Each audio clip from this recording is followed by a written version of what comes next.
What it do? What it do? A beautiful week 6 morning. We got London football, which is always great, except when the Jets are playing. And of course, we got tons of team reviews, trade questions, start sit questions to get into. We're going to kick this stream off here. We're going to go through the 7 team reviews that we have. Then we'll go through our underdog picks, and then we'll go through start sit, trade questions, and all that kind of stuff. So, Danny, let's try and stay on topic as per usual and not get sidetracked by 25-minute discussion about who is better, Kenneth Walker or Bill. But let's get into the first team here. I want to quickly shout out, I don't know how to say this. I'm going to need you to pronounce this name. How do you say this? I don't know what the X's mean. I'm Unk. I actually don't know what this one. Axcurd? Sure. We'll go with that. Axcurd also got a buy-sell hold report. And we mentioned this last week, I think. I sent the buy-sell hold report to you already. So if you're listening to this, you have it in your inbox. Basically, it's a bunch of players that you should hold on your team, a bunch of players that you should go buy to improve. Specifically, you're going to see his RB2 slot is a little bit weak right here. And then also he can consolidate at wide receiver given the depth that he has. And also the guy that has Trey McBride has no wide receiver. So if you wanted to sell Warren, maybe go after Trey McBride, maybe try and upgrade there. But regardless, we sent that buy-sell hold report to you. We're going to go under a big time construction point for the buy-sell hold reports to make it a better product for you guys. That'll hopefully be coming within the next month or so. We're talking to Jason to get those redesigned so that they look a lot better. Yeah, and of course, you ended up doing the buy-sell hold report. So my little obvious input here, of course, consolidate. If you consolidate with this team, there's legitimately 3 or 4 pieces on the waiver wire that I would actually want to roster. Travis Hunter, Josh Downs, Elikayo Manor, Baishal Tootin, Jalen Coker, all guys that for me personally, I would want to roster. So if you can, take a Deebo Samuel, he's been playing really well right now. Can you see if you can attach Deebo Samuel plus DeAndre Swift, go and get one of the elite wide receivers? You're probably not going to be able to get Puka, but maybe a Deebo plus a DeAndre Swift right now for a guy who needs running back. Can you get Amon-Ra? Yeah, so there's a team that actually has, I think they had Amon-Ra and JSN. Maybe they're worried about the running back depth. You could take a Swift plus a Deebo and see how close that gets you to a JSN, or maybe you could take a Trevion even, or a Mason or something like that. A lot of the trade targets that I suggested, there was a couple of teams that had running backs like a Breece Hall, for example, that you could go after using some of the wide receiver depth that you've built out. And again, since Travis Hunter and some of these guys are available, you don't feel bad about sending, hey, would you like to split your Amon-Ra St. Brown into Deebo Samuel and Nico Collins? It's like, okay, yeah, maybe on face value, you don't feel great about that trade, but knowing that you could pick up Travis Hunter for free, then it feels a little bit better. I would be willing to pay 120, 130% market price if it means I can consolidate, because like we said, there's so many options that you can get that 2 for 2 back. Yeah, no, exactly. So, and also too, the guy who has Trey McBride is like the worst team in the league by like a country mile. So what I kind of suggested was maybe selling Tyler Warren to one of these tight end needy teams. This guy, I think it was this guy who didn't have a good tight end. You could maybe sell Tyler Warren to him and maybe try and go after Derrick Henry, for example. Maybe Deebo Samuel plus Tyler Warren could get you to Derrick Henry plus another piece back or something. And then you could maybe go after Trey McBride from this guy, because this guy doesn't have any wide receivers, and Trey McBride is one of his 3 tight ends too. So he might be motivated to move Trey McBride given how he's producing right now. So that was my thought process. Like generally, I would think that Tyler Warren is a great hold. But knowing that you can get McBride probably for a discount from that guy, I thought maybe you could use Warren to go and get a running back. Hey, I do have to address this real quick because it's relevant to the team review. We talked about Puka. We talked about Amon-Ra. Pete, Amon-Ra is elite right now. Puka is different gravy. Like Puka right now, I talked about it in the wide receiver ranking. By the way, I'm not sure if you saw the tier list, but Puka, of course, in his own tier. I compared the matchup of Puka versus the Ravens defense being the hydrogen bomb versus the coughing baby, because that's exactly what we're about to see. Puka Nacua right now is on pace for a top 5 PPR season of all time. Up there with like the Priest Holmes, the LaDainian Tomlinson, the Christian Cup 2021, like I called him before the season. Better than that. He's averaging almost 27 points per game. We're talking about legitimately 2019 Christian McCaffrey at wide receiver. Guy's a machine, man. Guy's an absolute machine. Also, we should maybe, but while we'll get back to the review in a second. We should maybe address some of the reports that just came out. Hassan Haskins supposed to start for the Chargers at running back. I moved him up. I believe I had him RB 31 or 32 in my tier list before. He is now my RB 29. And you could even make the argument he should be ahead of guys like Pollard and Ramondre Stevenson, who I have ahead of him. I do have him at 29 right now. I moved Vidal, who I did have like kind of right in lockstep with Haskins, down to 35. So there's a larger gap between those two guys. And then Bam Knight, it came out this morning that he is going to start over Michael Carter. So I had Michael Carter. I think he was my RB 26 or 27 before that news. And now I've since moved him outside of my top 40 because it sounds like he's not going to get the starting job. And Bam Knight, I'm going to place him right now because I don't actually have him in my ranking. So I'm going to move him. I'm at 30. Yeah, I think I would start. Who would you rather start, Bam Knight today or Tony Pollard? I have Tony Pollard one spot higher, but you can very well make the case. Indianapolis has been Knight, I guess, would be a good question as well. Who would you rather start between the two? I'd go Haskins with the matchup because we're talking touchdown equity against a poor Miami defense versus, I would say, a comparatively harder matchup, but going up against Indianapolis. So I would favor Haskins because I think ultimately Chargers are going to be able to move the football. They're going to get inside the 5. Hassan Haskins, big goal line back. I mean, we saw a game in University, for example, when he was at Michigan, when Jim Harbaugh was his head coach. Corey, how many touchdowns did he score against Ohio State? I don't know. I don't care. I don't watch Michigan football. 5 touchdowns. 5 touchdowns to Hassan Haskins. I mean, he's got to score. Let's just put it this way. Hassan Haskins, 3.1 yards per carry for his career. If he doesn't score, he's probably not going to have a good day because I would imagine he's going to cede most of the receiving work to Kamani Vidal. And for those of you guys wondering what you should do with Vidal, he went from a startable flex option for me to like only if you're desperate kind of flex option. Like I have him ranked below Kareem Hunt, Kendre Miller, RJ Harvey, who's playing right now. Like he is RB 36 in my rankings right now. So if you were planning on starting Kamani Vidal, and I was in the Flock League over Isaiah Pacheco, and now unfortunately I have to start Isaiah Pacheco because it did come out that Haskins appears to be coming and starting again. Now, literally a classic Corey response. Yeah, didn't watch the Michigan game, unfortunately, because I just don't watch Michigan football. But yeah, Pacheco being in my starting lineup sucks ass. But at least Quentin Johnston's going to be out for Nick the editor. So again, when I talked about it this week with you, I said, okay, Hassan Haskins, if you're desperate for a play this week, I would pick up over Vidal. If you're looking at more upside long-term, obviously Omar Hampton report today, he might even miss more than 4 weeks. That was the report that came out from Adam Schefter. Hassan Haskins, the immediate play. Kamani Vidal, you're hoping by 2 weeks, 3 weeks into this experiment, he just simply outplays Hassan Haskins and ends up being that guy. So with Hassan Haskins, though, at least for this week, in this matchup, we saw when he was at Michigan with Harbaugh, 20 touchdown year. I mentioned that 5 touchdown game in that game against Ohio State. So we're talking number 2 Ohio State, 42-27 Michigan win. 28 carries, 169 yards, and 5 touchdowns, by the way. So shout out my GOAT, Hassan Haskins. I don't think he's a very good NFL running back, but God, he was fun to root for in college. Yeah, he kind of stinks all around. So I'm not Bam Knight comp. When he was coming out of school, I gotta remember what my comp was for him. Hold on, let me actually look this up. I did like him. I had him ranked as like a top 10 or top 12 running back in that class when he was coming out. I do have a comp on hand for him because I remember when I was watching him, I had something here. Bush's film grades. He got drafted by the Jets or was undrafted on the Jets? He went undrafted, I believe. Got you. Okay. Where are my film grades? Running back film grades. Oh, they're in the prospect model. What am I talking about? Yeah. I'm just curious what my comp was for him because I do remember liking him quite a bit as like a good like late round sleeper. And then when he was on the Jets, he also had like that stretch of time where he ended up like starting for a couple of games. I do see Dylan, by the way. Dylan's worrying about the status of Jaylen Warren. He practiced in full. He's off the injury report. He's basically getting worried because he doesn't see any projections out there. Like he doesn't see an underdog pick and projection for him right now. He doesn't see it really across the, across. So I'm assuming Dylan's probably just panicking. Like, is there something that Vegas knows that maybe we don't know with Jaylen Warren? Yeah, I'm not exactly sure why he wouldn't have more of like projections and stuff. It's also been like a sleeper's been kind of weird because I know they also had like Xavier Worthy listed as like doubtful for like 3 days, even though he literally, it's weird because he is supposed to play and they already said he's going to be active with no limitations. He's not even on the injury report. So I don't know why the hell that was the case for a while there, but we're good, by the way.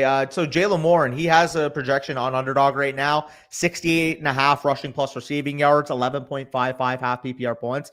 I'll tell you right now, if he gets me at least 11.55 PPR points, I'll be happy. So let's just say I'm pretty ecstatic about how high his projection is because it doesn't feel great. I'm not. My comp was Khalil Herbert, and I had a 4th round grade on Bam Knight. That was the situation there. So interesting Herbert player now a for Jet, sure. right? Huh? Herbert's now a Jet, right? I believe.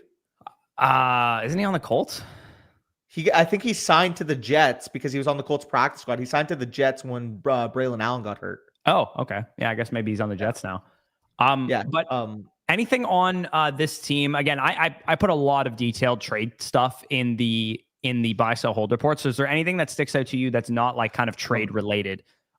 For me, my thought process was like, okay, you can use Swift and Mason in the short term, but I would definitely look to consolidate at wide receiver and more likely actually go and get a hammer running back too. I think that's the best way you could go about things. And there was teams like this guy's team here has like McCaffrey, Jacobs, Judkins, ETN. Like I think there's a chance you could get one of those guys from him. And this guy's team, with Derrick Henry, Javonte Williams, Bijan, and Kyron Williams. I feel like Derrick Henry stands out like a sore thumb here. That, yeah, you could go get Derrick Henry on the low right now, given how he's performing, knowing that this guy's Javonte Williams, Kyron, and Bijan. He's probably motivated to move one of those guys. And if you gave him a receiver upgrade like a Deebo Samuel, for example, who's outproducing every receiver that this guy has, you might be able to get him 1-for-1, straight Deebo for Derrick Henry.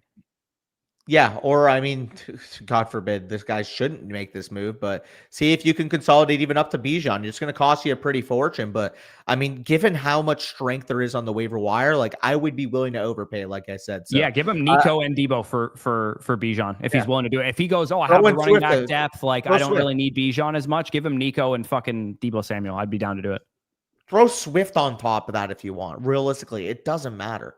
Yeah, because you're going to pick up Travis Hunter and some of the guys off of the waiver wire. Jalen Coker. Yeah. No, you're in a good spot there, Arc. Sorry, yeah. He said, I would like to know what moves I should be making. And sure, I have a well-rounded team. I have pretty good wide receiver depth to spare. So yeah, we kind of went over that. He is 2-3 somehow with this team and that he's working with. I guess Lamb being out, Collins is underproduced. McMillan hasn't had monster fantasy days yet. So better days are coming for you. You have really positional hammers at every single position here. So that's what you feel good about, knowing that going forward, Jaden Daniels is back healthy. Tyler Warren's a positional advantage. The receivers are coming back. Nico's on his bye right now. Once he's back from his bye, hopefully the offensive line of the Texans starts to gel a little bit more and they can make things work there. But yeah, we can move on to the next team review. Again, we're going to go through the reviews, underdog picks, and then we'll go through start, sit, and trade questions. Jay Stark 13 here. He said, what's up? Between teams. That's why I'm saying this. Holy crap, I'm thankful that Justin Fields gets off his read after 3 seconds. Yeah, he does run the ball instantly after he gets off his first read. So this is a dynasty. Sorry, 1 quarterback, 10 teams, start 8. Some of the trades he has listed here, and then he basically says, feels like I should just sit tight and hope guys develop. Any advice is much appreciated. So looking at the team first, and then we can go back up to the trades. Pretty clear that he's got a young team, but he needs to shed some production. Like Derrick Henry and Chase Brown don't really fit. I mean, Chase Brown, maybe you punt for a year. He's back once Joe Burrow is back and that kind of thing. But Derrick Henry sticks out like a sore thumb here.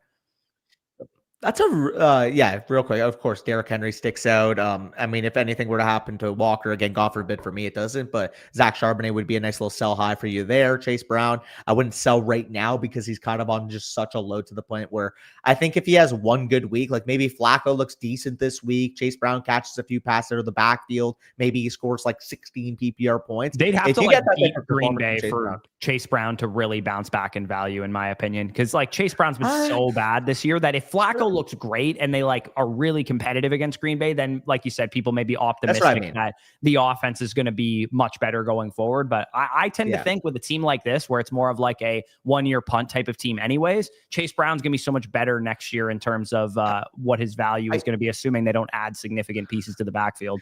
Well, that's part of it. Again, I don't disagree in principle, but we might just have to go through the same thing that we did this offseason where it's like, are the Bengals going to take a back? Are they going to pass on a back? Like, it's just so much of a headache to the point where if you do have a sell window in season with Chase Brown, again, I do believe he's a talented running back, but if he has a terrible year and the Bengals aren't incentivized to sign him long-term after the season, it does kind of feel reminiscent to Isaiah Pacheco. I hate to throw that around, but where he needed to do it that year to get that extension for the team to feel confident in him. And then because he got hurt, he didn't prove it to the team. That's my worry.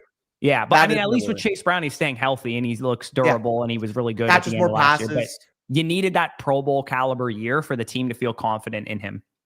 Yeah, well, exactly too, and I do think there is discrepancies because Pacheco, more of your first and second down runner, straight line between the tackles guy, whereas Chase Brown, you do even despite being terrible on the ground this year, have the upside that he can catch 4 to 6 passes. So it's just tough, man. Like if Yeah. he has a big game, he takes 15 carries for 73 yards, 6 catches for 43 yards, scores a touchdown today.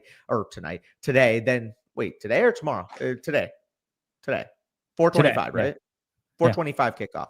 Yeah. Yeah. If he does that today and you have a sell window and you can potentially even get back, what would you be willing to sell Chase Brown for if he had a good game? At least an early to mid two? I would want close to a first rounder of value. I don't think you'll get a first round pick straight up, but at least an asset that's maybe worth a late first in value, like a young receiver that you can build around or something. Like, would you sell if somebody offers you right now Keon Coleman for Chase Brown? Would you take it? I would take Chase Brown there. Okay. What if it was Keon Coleman and a 2 for Chase Brown and a 3? I think I would take the 2 in Coleman at that point because I view Coleman over the 3, and I view Chase Brown about an early to mid 2 valuation on the market. I think you could argue that Coleman is worth like a mid 2 at this point in time. So like that's kind of like the lowest I would look to sell, just to give you an idea. Yeah. But yeah, Derrick Henry, any early 2 type of value, you should probably sell him. But you might have to wait until after Lamar Jackson gets back, just given how badly Derrick Henry is producing. Some of the trades that he has listed here, we can go through. Receive TJ Hawkinson in a 4th. For a 26 first Sutton, Cortland Sutton in a 26 first, and he received TJ Hawkinson in a 4th. Is that what the trade is? He received Hawk in a 4th for a 2026 first. I mean, you got fleeced in that situation because Hawkinson's not producing at all. A 10-team non-tight end premium start 8. You paid a first for Hawkinson. Yeah, I would not have paid a first for Hawkinson at that point in time. Maybe this was like before the season. You thought Hawkinson was going to be a top 6 tight end or something like that. It would have been worth it if he was, but even then I might not have paid that much. Oh, okay. I get it. No. We read it wrong. So the left side is the gave away. The right side's the received. He gave away Hawk in a 4th. He got a 2026 first. He gave away Sutton in a 1st. He got Marvin Harrison Jr. I see. And then he gave away a 3rd, Lamar, Godwin, and Benson. And he got Chase Brown, Jaden Daniels in a 2026 second. Okay, that makes more sense then. Okay, I think you did good on a 5th and a 27 first in that Jaden deal as well.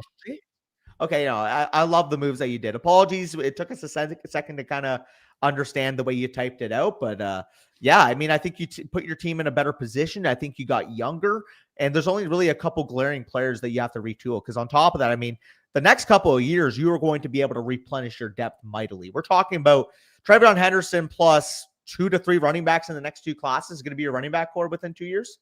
Yeah, no, exactly. Maybe Woody Marks turns into something. Caleb Johnson turns into something. Charbonnet turns into something. Yeah, maybe look for selling windows on some of these guys, but for the most part, you're going to have your running back core figured out. Your wide receivers are all young and talented, and you'll probably be able to add 1 or 2 more potentially over the next couple of draft classes that can be real cornerstone pieces for you. And at tight end, I mean, you're a little bit weak at tight end right now. Maybe see how much Colston Loveland costs on the open market, given that he's down in value and he's a great building block tight end for a team in this position. But for the most part, this is a really well-constructed team. You have, in a 1 quarterback league, you have your QB position locked down and so on for the running backs, wide receivers, and tight ends.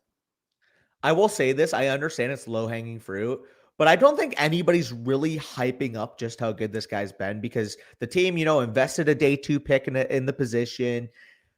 AJ Barner's giving me real Jake Ferguson vibes right now. Like, I understand I have bias. He played for Michigan, but I'm telling you, when you watch the Seahawks games, just watch AJ Barner.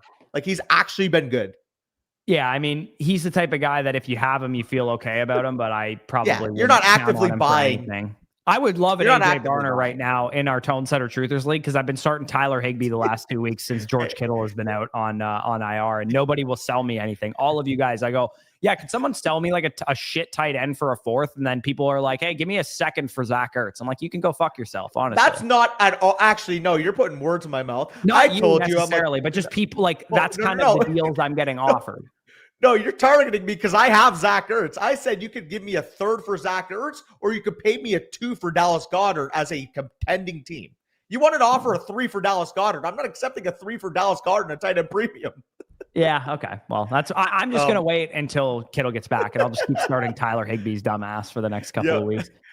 In all seriousness though, it's so funny because you are so desperate for tight end in that league, and I'm rocking. If I click tight end, Tyler Warren, Jake Ferguson, Darren Waller, Zach Ertz, and AJ Barner on my Well, team. this is why you should just give me Zach Ertz for a fourth. It's better to have that fourth on a team like yours. If you want to give me a 3, you can have him. Otherwise, I'll just keep him as a depth option. Yeah, Bush tight end hate to the end. You love to see it. Let's get into Dr. Brian Harris's team here. He says, team is trying to hang on with injuries, have all my picks. Should I look to go all in and solidify my team and go for it all? What moves kind of make sense here? So generally when I hear stuff like that, should I look to go all in if you have holes? It's not usually the best idea, especially when you're dealing with injuries like Bucky Irving kind of banged up right now. Saquon Barkley underperforming. Behind those guys, I mean, Aaron Jones is out with injury. I mean, you got guys like Rico Dowdle and Woody Marks who can give you good weeks and whatnot. But for the most part, I would say this team is probably a stud receiver, a stud tight end, maybe even another stud running back away from competing, like for real, at least. To me, this is a soft retool. You build around your 2 quarterbacks with Lamar and Mahomes. Lamar obviously hurt right now, banged up. It's just probably not going to end up being your year. Like realistically, I'm sure there's going to be stronger comparative teams. If you're able to liquidate some of your older assets, retool, be the strongest team in this league for 2027, I think Lamar Jackson being out kind of afforded you that type of window. Yeah, like sometimes you go into a season, you go, okay, I can, compete if things break right. If Bucky has a top 5 season, if Barkley is a lead again, Lamar and Mahomes carry me, that kind of thing. But when those guys start suffering injuries, they were your only hope. They were your only hammer. Yeah. So Bucky not being healthy right now is a big deal. Saquon Barkley producing 15 points per game is a big deal. Lamar Jackson being injured is a big deal because it's not like you have Lamb and Collins and London as your receivers. Like you're weak at receiver. So you needed those running backs and quarterbacks to really carry you. So if I were in your position, I would probably look to sell on my aging assets, Barkley being one of them, and maybe like a T. Higgins type. The problem is too, like even with your aging assets, you can't really get a good value for them because Barkley is underperforming and Higgins doesn't have Joe Burrow. That's the issue right now. Brandon Ayuk, for example, also coming off of that ACL tear. Ridley's been shit. Mooney is hurt. I will say though, if you do commit to the retool, if you say, hey, listen, like I'm going to wait for Saquon Barkley to maybe have a bounce back week and then sell him. I'm going to see if T. Higgins has a bounce back week with Flacco, potentially maneuver him. If you can make those type of moves, Dallas Goedert and Hunter Henry are on like the highest you'll ever have them. Like they're guys that are being ranked, mid to back end tight end ones consistently in our rankings. Dallas Goedert, for example, just had a huge week this past week. I think part of, by the way, 29 years old too, so they probably won't gain any more value than they have right now. And a real quick redraft take on Dallas Goedert, because obviously he might be like a polarizing figure. I do think that we see, you've pointed this out, the Eagles throw the football more. The run game just simply hasn't been as good. Their offensive line isn't blocking as well up front. They're injured up front. And we've seen 3 games of 30-plus pass attempts already from Philly. The issue with it in regards to the 2 wide receivers we were using it to hype up for, Dallas Goedert has a real role in this offense. Oh, yeah. When Dallas Goedert is healthy, reason, man, he is getting like the Jake... bullshitting him in the red zone, too. He's getting the Jake Ferguson route diet. Yeah, dude, I'm down for it as somebody who has him in the listener redraft league. That's a tight end premium against my will. You guys voted it to be that going into the season. And I punted tight end all the way to Dallas Goedert, and he's been so good. So I like it for that. But my Devontae Smith best ball bags, hate it. By the way, if you do want to trade for Dallas Goedert and consider truthers, the price. Yeah, if I was going to do it, I should have done it the second Kittle went down. Now it doesn't. Like Kittle's going to be back in like 2 weeks. There's probably no point in me doing it now. Dude, he honestly in a tight end premium, he's a solid flex option for you. He's averaging 16 points per game. I mean, yeah, maybe. I just think that my flexes are like, I have like 7 starting running backs on my team. So like I can start running backs through my flex like easily. For sure. And you do have Calvin Ridley and Tyler Higbee in the lineup, though. Yeah, but I also have a bunch of guys on bye right now. I know. I was fucking with you. And all my 49ers are hurt right now with Ayuk, Purdy, and fucking Kittle. Yeah. Classic 49ers. Dude, what was the bullshit? I gave you Purdy like for free. Like what was you gave me Purdy for like a 3-for-4 swap. I gave you Jermichael Hasty and Brock Purdy for a 3 after picking. So I thought I was so smart. I got Purdy off the waiver wire for $300 fab dollars, which if I had just done that, great fucking move. And then I'm like, I gotta liquidate for whatever I can. It's process over players. I'll send you Purdy for a 3 the next day. Ball knowers knew Trey Lance was going to lose his fucking job. Shout out. Hey, process over players. Let's do it. Fuck Yeah. me. What am I doing? Seriously. Like, he was a quarterback who had a starting role. He's 20. He was what, 22 at the time? I couldn't just see what it looked like before I liquidated him.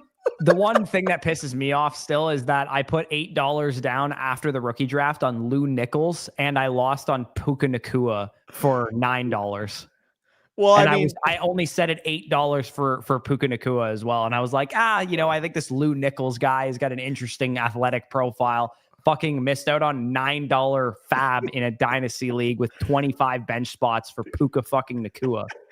it's still, bro, one of the craziest things. Like, it Tones Under Truthers is special for this reason, because every time I open up the Puka Nakua player card, I have to see this bullshit. Added by Danny, dropped by Danny, added by Flet, traded back to Danny, all within a calendar off season.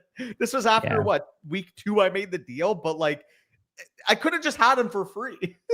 Yeah, Puka's got some crazy shit in the history on Sleeper for sure, for everybody's leagues. Like, I'm sure people drafted him at the 412 and dropped him or whatever. Like, there's probably so many stories of that. And I'm still pissed that I never got any shares of Puka when he was that cheap. None. I didn't get a single Puka share for Fab. I didn't get a single Puka rookie draft share. The only Puka shares I have now are like a year later startups when I had to take him in like the second round or something. Well, bro, fucking, I'm genuinely dead ass when I say this. Puka Nakua, the amount of Puka that I picked up is the reason why I have so many monsters in our leagues, because I got so many Puka Nakua shares for fucking nothing. It's me with Tucker Craft. When he had, oh, dude, Tucker Craft too, man. We fucking love like that guy. 11 of 15 dynasty leagues. Also, when I quote unquote paid up for Puka and Kyron, I'm like, oh, fuck. Because this is what I picked Achan in our rookie draft. Judy still had some buzz, and obviously the 2. I thought I was paying ceiling price for Puka and Kyron at the time. Yeah, that was, I remember right before Achan broke out. You better hope that those guys are the biggest league winners of the year. And in fact, they were the biggest league winners of that year. So, dude, I'm just grateful when it specifically came to Puka. I said, you know what? I have a process for the most part, but when a guy just comes out and does this, like, I want to buy in, and I didn't care. I'm like, dude, if I have to again, someone who goes undrafted in rookie drafts, who is now the dynasty wide receiver 1 overall, that's impossible. That is the most nutted range of outcomes that's ever happened to any fantasy player. Dude, I mean, like, the only comparable would be if after year 2 Devontae Adams, you're like, you know what? I like the flashes I saw. Let me go invest a 4th. Well, here's the thing, though. I bet Devontae Adams was still going for 2s and 3s at the time. Maybe because people didn't know what the fuck they were doing. But like, that's what I'm saying, dude. Puka was free. Free 99. That's a good point. Like, he was free. And people dropped him. Like, it's insane.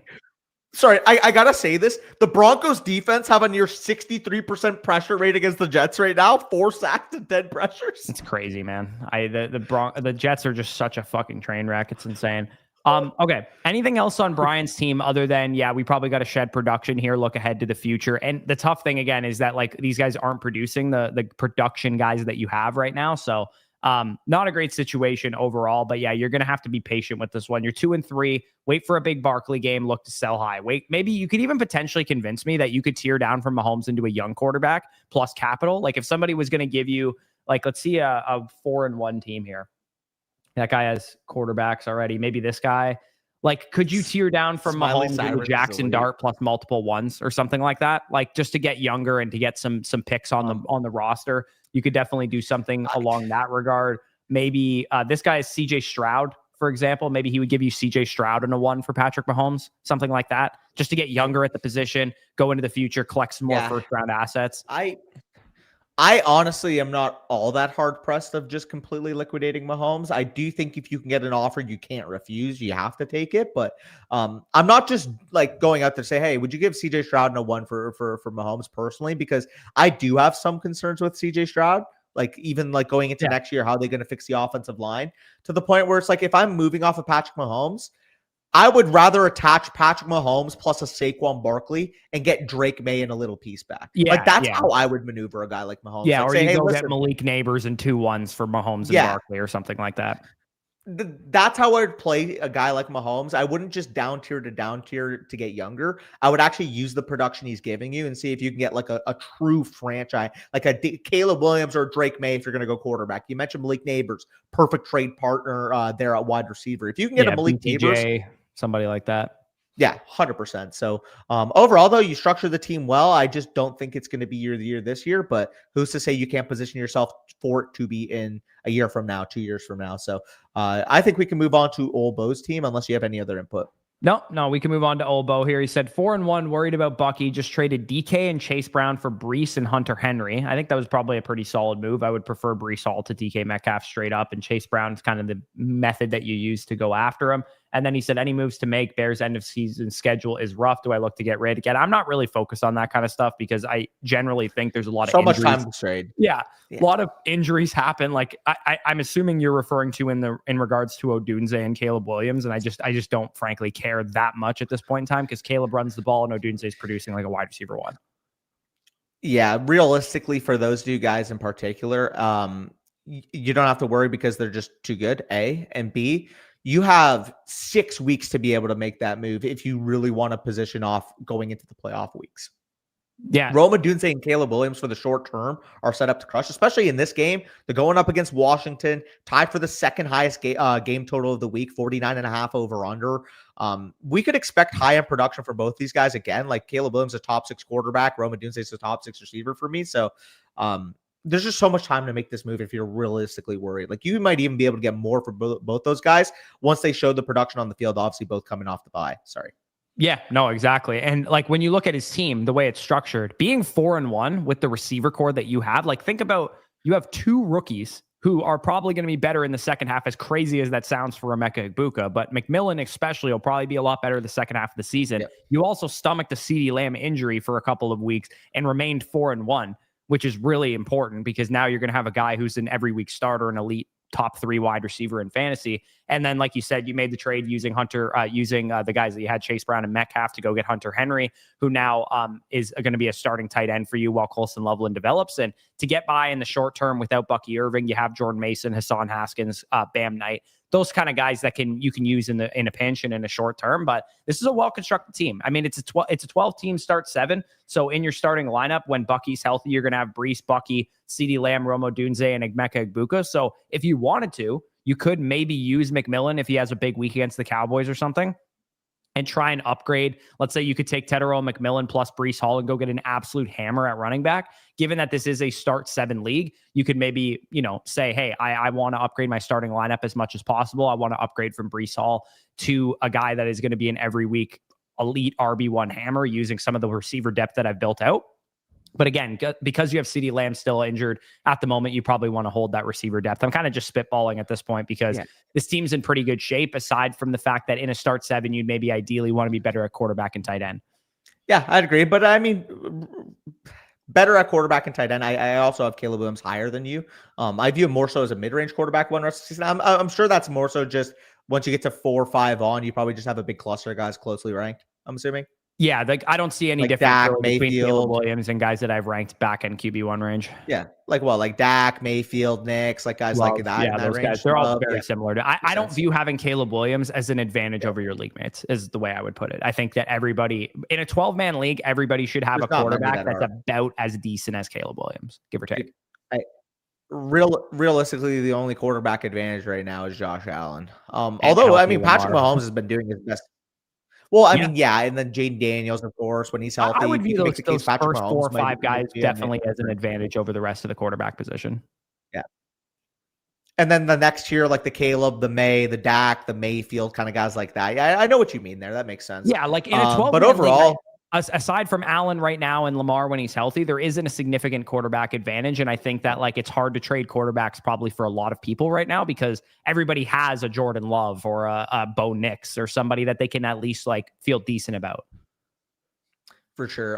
But overall, I mean, unless you have any specific input on this team, can we move on or I think we probably can. There's not much else I would suggest. I mean, maybe there's nobody on the waiver wire even that I would say is a must pick up. Maybe you'd stash a Darnell Mooney, given that he's got some, Bam Knight and Tajay Spears and those guys are probably better stashes anyway at this point in time.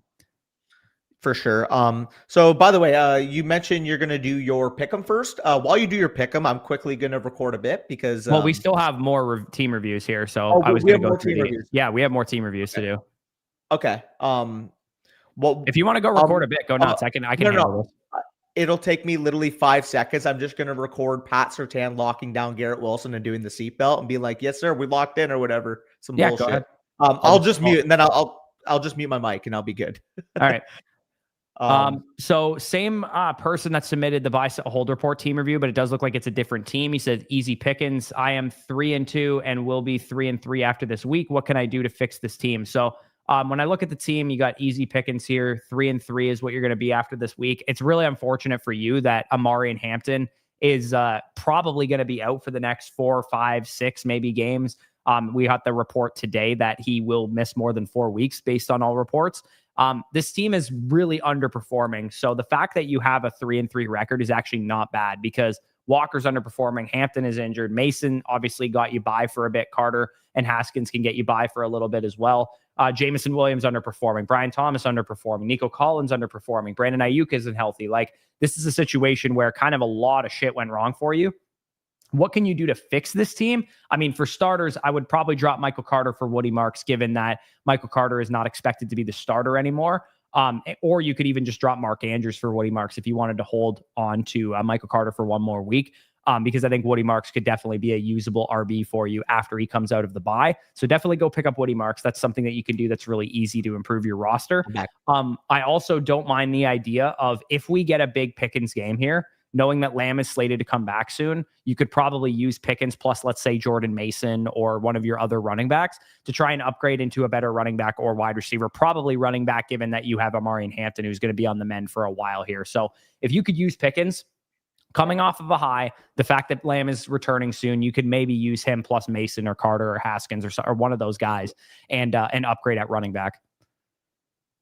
Yeah, for sure. I'm assuming there's no IR because otherwise I'm sure Benson would have been placed on IR. Well, I mean, However, Ayuk is probably in his IR if there is an IR.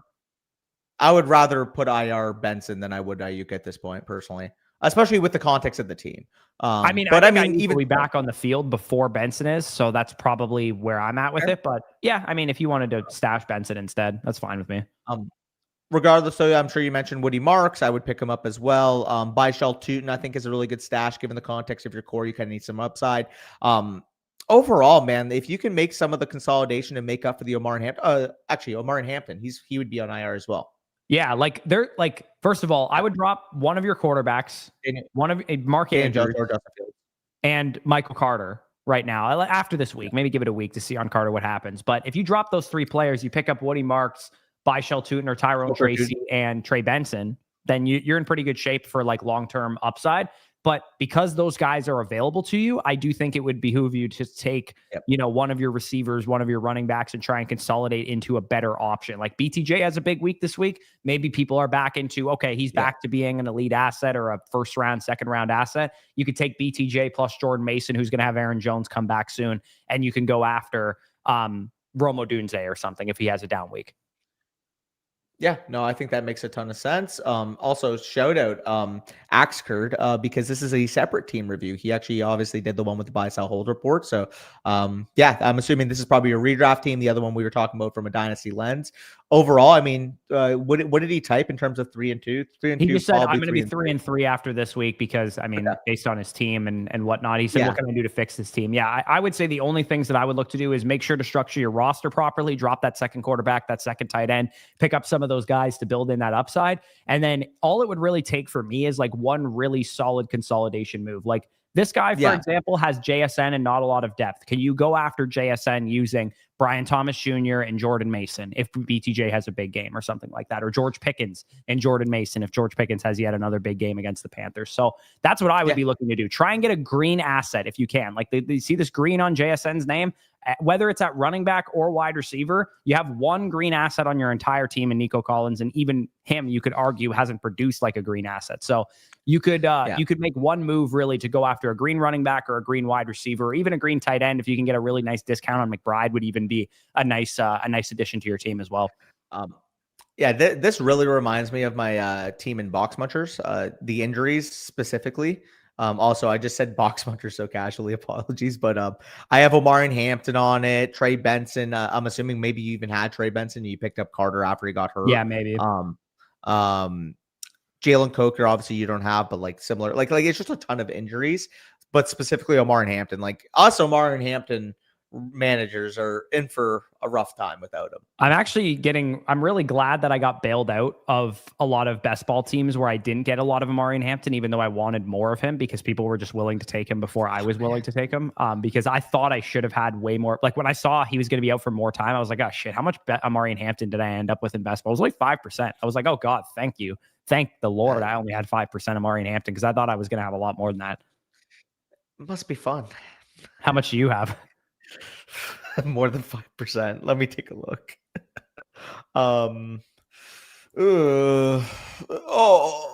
Okay, no, that's pre-draft. Pre-draft best ball teams was at 30% though.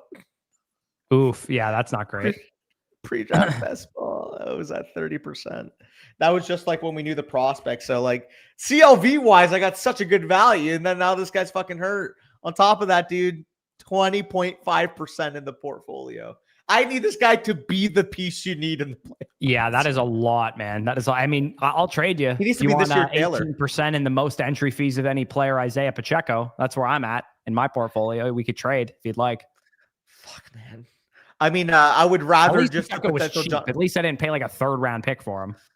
I am praying that Jonathan Taylor type of run from Omarion Hampton happens in the best ball playoffs. I mean, we mentioned it. Rookie year, Jonathan Taylor, 24.5 points per game after the bye. It's going to take a while, but I'm just praying that he's the piece you need. Like, Let me cope. Let me cope. Don't say, well, actually, no, like, let me cope. Yeah. Coping would be fun. Fuck. No, it is funny, though. Sometimes I just say stuff out of cope, and you're like, oh, well, actually, Danny, let's be real here. And I'm like, oh, like. Kenneth Walker cope is usually the result of a lot of that. Well, Walker looks good. I mean, does it? Walker bags don't look good to me. I have Walker bags too, and I wouldn't say they're looking good. Walker bags overall don't look good. Walker, the player, looks good. There's two differences here. Hopefully the Seahawks coaches can start to agree with me. Yeah. Okay, so this guy's team here, Rashim96, his team name is Whose Man Is This? I had to pull this up on the side because it wasn't showing his team name. He said, I'm just going to keep this short and simple. How can I turn this around, or how much of this is going to have to be blown up, basically? So, I mean, it's a Dynasty 10-team league, start 9. Ideally, you'd be much stronger than this in a 10-team Dynasty 1-quarterback league. Like, you'd have a couple of green wide receivers, couple of green running backs. And in this position, you are down a lot of great assets, really. You don't have a whole lot to work with. So your only play, in my opinion, is A, to wait for Derrick Henry to bounce back so you can sell him. B, maybe to wait for a selling window on Chase Brown. You might have it with the Joe Flacco trade, and then kind of liquidate everything else. What do you do when you're a child and you need money, Corey? Start a lemonade stand? I mean, I guess theoretically you'd be taking your lemons, you'd be taking your cups, you'd be selling them theoretically. But I was more so saying garage sale. Like, you got to sell some stuff. You got to sell some Pokemon cards, whatever you have to do. That's how you have to view this team, man. All these players are a bunch of Pokemon cards that you got to liquidate to go in, go to summer camp.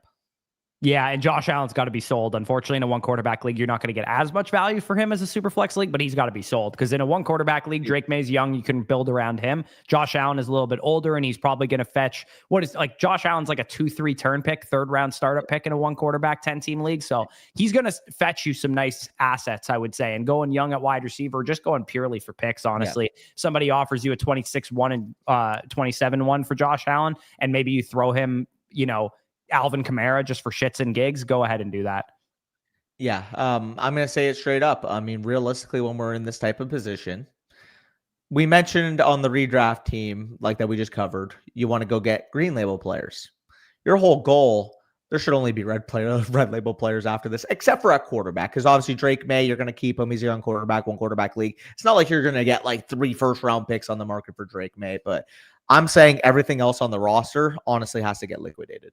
Yeah, no, absolutely. So that's kind of the first step is wait for a selling window on Derrick Henry. It'll probably be right after the bye on the Baltimore Ravens situation. Lamar will be back. Hopefully Henry produces maybe a decent performance in the Rams game today. Chase Brown, again, maybe we get a good performance out of Joe Flacco. Maybe he looks decent. You could sell high on Chase Brown. You might even be stuck with him for the rest of the season, and you have to sell him in the offseason when Joe Burrow's slated to come back. That's something that when you have a team like this, I think it's really important to understand and recognize, are my players in sell high windows, period. Like Khalil Shakir in a sell high window. He's producing. He has Josh Allen as his quarterback. There's not a whole lot of other target competition there. You can sell high on him. Ricky Pearsall. Ayuk isn't back yet. Kittle isn't back yet. Once Pearsall's back on the field, you can maybe sell high on him. Stephon Diggs, 2 100-yard games in a row. You could sell high on him. Calvin Ridley just had his first good game of the season. Maybe you could sell high on him. Like, you need to look at your team and go, okay, Derrick Henry not in a sell high window. I got to hold him. But Calvin Ridley, Diggs, Shakir, those guys are. I need to try and actively move those guys. No Ricky Pearsall. No George Kittle. Jawan Jennings against Tampa Bay. Sell him. Like, if he goes out there, game, wait for him to have the big game and then sell him. Well, yeah, that's why I was playing so ominous. It's like, realistically, we saw last time when he was fully healthy, he had 5 catches, 89 yards, a touchdown. Then Mac Jones is starting week 2.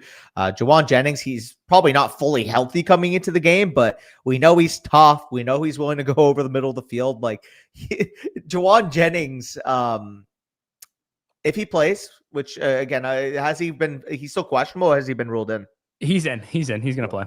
He got ruled in. Okay, I'm not sure if I missed the report. It was he was questionable, but he is expected to play. Yeah.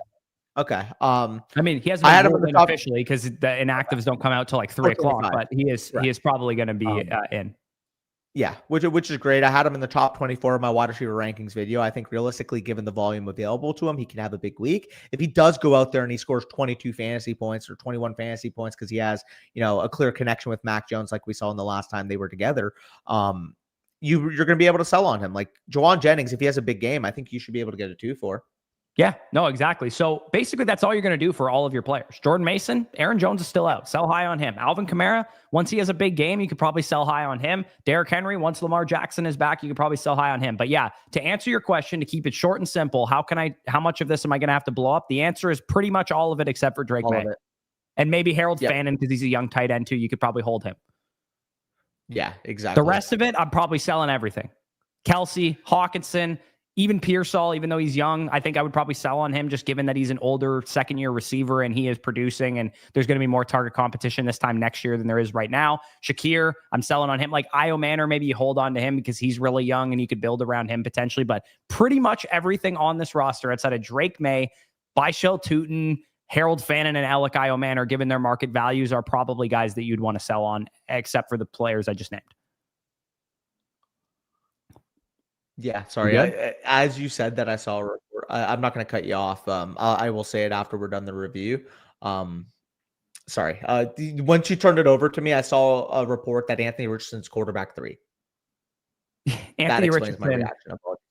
My Anthony Richardson can't play football takes are aging quite well because he sucks. He sucks. Apologies for not being as locked in there, but when I see that on my screen, like that distracted me. I'm not going to lie. So apologies there. What did you leave it off to me as? Basically, like, just that you're selling everybody except for Io Manor, Fannin, and Tootin and Drake May because they're not really worth a whole lot and they're young players that could accumulate value. But for the most part, we could probably move on from this team because everything else is you're just blowing it up pretty much. Liquidating. Yeah. W. Murrich, and then we have one more review after this that we have to get to. So let's try and get to these done by 12 so that we can get to the rest of the questions that we have. Weezy Steve's here. He's number 1, so this helps. It's going to be a quick review. Dynasty 2 quarterback. Yeah, Dynasty 2 quarterback league. You got a bunch of kind of zero RB guys that looks like you maybe hit big on one of them with Cam Scadaboo, who ends up probably becoming top 15 to 20 Dynasty running back at this point in time. Dude, a Dynasty 2 quarterback or super flex, whatever it actually is, with Josh Allen, Drake May, and Caleb Williams. Yeah, that feels nice. Fannin and Kincaid, I feel comfortable with those tight ends going forward. I don't think you really need an upgrade. And then the receivers, I mean, you got Buko, Dunze, Tetaroa, McMillan, and Zay Flowers as your anchors with some upside Shakir, Higgins types behind that. And then next year, I mean, you're going to be just addressing the running back position. Pretty straightforward. If you can knock down Cam Scadaboo, Woody Marks, some of those guys that you have behind them to your RB 3 through 5, as opposed to your RB 1 through 3, then yeah, you add a Jeremiah Love, you add a, Nick Singleton, whatever running backs you're able to get in the 2026 class, you'd feel quite good about the way that your team kind of comes together. So this is a team that's very clearly not going to compete this year, most likely. And you're 1-4 already. I mean, Scottaboo obviously had a big week this week, but generally you're going to just kind of hold pat. Hey, I'm not going to compete this year. I'm going to tank my own pick, shed off any production that pops up. Like, let's say Rashad White goes down with an injury and Sean Tucker pops up as like a starter next week because Bucky's still not back yet. You'd sell off a guy like that. Khalil Shakir, maybe somebody's going to give you some nice value for him in early 2 or something like that. You sell off on guys like that. So for the most part, shed some production where possible, but for the most part, everybody on this team is young. So you could kind of just like let your chips fall where they may. You have the 103 next year, and then you start addressing the running back position in the rookie draft. Yeah. And can we go and see the potential young running backs like a Jahmyr Gibbs, a Bijan Robinson? Because I also think there's the possibility, if you wanted to accelerate it a little bit, Drake May, Caleb Williams, you are totally fine at quarterback. Can you get Bijan plus 2 1s for Josh Allen right now? Can you see if somebody's willing to give you the Godfather for Allen? Because this is one of the few situations where when you have Caleb Williams and Drake May, like, see what Josh Allen can get you relative to quarterback. This guy's got Dak Darnold, and Sam Darnold, and he has Watson. Bijan. So see if like with this guy realistically, maybe you can also get like Bijan plus JSN as a deal, or Bijan plus Monroe St. Brown. Like, see what you can get for Josh Allen, because I think at this point, Josh Allen, unanimous 101 in Dynasty Superflex, but you're in a position where you have 2 other first-round quarterbacks in starting. And they're both way younger, and your team's young. Yeah. So, like, if you can get, like I said, it sounds like maybe to someone who doesn't play Superflex, outrageous when you say, can you get Bijan and JSN? But some people would be willing to pay that for Josh Allen. And honestly, if it's especially a 6-point passing touchdown league where Josh Allen's giving you 26, 27, 28 points per game, that's probably what he's worth. Yeah, no, legitimately. And if you can, even like throw him another piece, like throw him the Shakir stack or something or whatever, just to get it done. That could be something that you could explore. This guy is Jahmyr Gibbs and is also weaker at quarterback. Plus, there's a lot of running back depth too. So you could maybe be like, hey, you could afford to give up Jahmyr Gibbs. You have Barkley, you have Jacobs, you have Hubbard, you have guys behind them. So if he's willing to give you Jahmyr Gibbs plus, Drake London, or Jahmyr Gibbs plus a first or something for Josh Allen, that could definitely be something that appeals to you. So yeah, like right as of now, you could do nothing. Just be like, okay, I'm just going to let the season play out, draft my running backs in 2026. Or, like Danny kind of made reference to, if you wanted to move one of those quarterbacks, doesn't necessarily have to be Josh Allen, but given that he's the oldest and you have a young team, he makes the most sense and you can get the most for him, then yeah, you could definitely go out and do that. You could see, is the Ashton Genty manager willing to throw on a first or multiple firsts worth of value to go get Josh Allen as well? Because he would also fit your team quite well too. Or Amari Hampton, who's hurt right now. Any of those elite running backs, you get plus in terms of the insulation. I honestly think, looking at the context of your team, you can very easily compete at the top end of this league this year. Like, if you can fill out running back, your wide receivers are giving you great production. Your quarterback's going to be doing their thing. Who did he have at tight end? Can we quickly check? He had Fannin and Kincaid. Like, Kincaid's like a top 3 to 5 tight end right now. Like, you're perfectly fine. Like you might be 1-4, and maybe if you want to be completely greedy, you just say, hey, fuck this year. I'm going to tank another year. I'm going to get a top 5. That would be where I'm at, given his record. If he was 3-2, maybe you go for it a little bit more. But given his record, I'd probably just be greedy and go for it this year, and maybe buy on guys that aren't going to produce. Like, if this guy was willing to give you Amari and Hampton plus his 26-1 and his 27-1 for Josh Allen, I'd probably do that, to be honest with you. I will just say it right now. Whatever decision you decide to make with this team isn't the wrong one. Unless you just make a terrible fucking trade, that's one thing. But like, there's very few ways you can fuck this up, is how easy I'll put it. Yeah, no, for sure. So yeah, there's worst case scenario, you just kind of default to, I'm just going to tank this year and draft my running backs next year. But yeah, you could get aggressive, make some moves, try and get like the only running backs I'd be willing to buy, just to be perfectly clear, are the top 5 dynasty running backs: Amari and Hampton, Ashton Genty, Bijan Robinson, and Jahmyr Gibbs. And then maybe if you wanted to go after like a Henderson or a Judkins for a little cheaper, just because they're really young and they're, obviously rookies and they'll have a long shelf life, but generally you're going to get your running backs in 2026. Bucky Achane, I think, would fit that too. They're both, 25-year-old backs. We know they're elite RB1s when they're healthy. Bucky specifically, you're probably gonna be able to get at a discount because of the injury. Like whatever type of like nice buy windows you can capitalize on, feel free to do it, because ultimately you can either say, hey, I want to try to get a wild card and see if my team can sun run, which I think this team is capable of sun running, or you can just say, well, I'm already 1-4. Let me just tank again and get a high pick. No matter which decision you end up making, trying to chase the monetary equity of potentially winning this year versus the long-term equity of gaining a higher pick this year, neither are wrong decisions. Let's be perfectly clear. Unless this guy, he has his first too. This guy with Bijan. So yeah, if he's willing to go after Josh, and you could use his first as maybe bait as part of that deal or something, because also, you'd be giving him a competitive asset. Any other closing thoughts on this team, or we can move on? We can move on to the very last review that we have, and then we can get into all the trade questions and whatnot that we got going here. Where is it? Okay. It was listed as now. Seconds. Okay, let's get into the pick'ems, and then we'll do the review after, because he just got submitted like 20 minutes ago. So it'll be later on in the stream that we do that. Sounds good. You go through your pick'em real quick. I will quickly record a bit with the Pat Surtain force fumble. I'm sure you can understand. Yeah. I'll go through my pick'em here. You can go ahead and do that. All right. So underdog picks today. Obviously, I am going to be rolling with a couple of picks for the running backs, obviously, because I do that in the running back tier list video. I'll quickly pull those ones up to make sure I got them on hand. I think I do. I'll go through my Sunday Night Football ones first, because I don't actually see my running back picks here. So Sunday Night Football tonight, we got the Chiefs and Lions. Beautiful game that we got on tap. Montgomery to find the end zone. Pretty straightforward. 53-point over under. Higher than 73.5 receiving yards for Amon-Ra.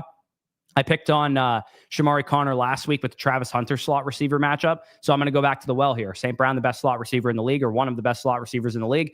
Going to have a monster game probably in that one. And instead of going for the Pacheco copium, let's take the lower than 29.5 receiving yards or rushing yards, on Pacheco. The Lions teams abandon the run against them. Nobody runs the ball against Detroit. So I like Pacheco to go lower than those like 30-ish rushing yards, because they're just going to abandon the run. And nobody in the league runs the ball less than Kansas City as well. So we could feel pretty comfortable about those. And you guys should have some Boostober tokens, some gimme picks, and all that kind of stuff. Lots of promos going on right now. And of course, new customers do get the Cam Ward gimme pick if they want to use that. And you get to play 5, get 100 in bonus funds. And of course, when you use promo code FSC, you get up to $1,000 in bonus funds on your first deposit. So Danny, you want to go through your wide receiver tier list picks?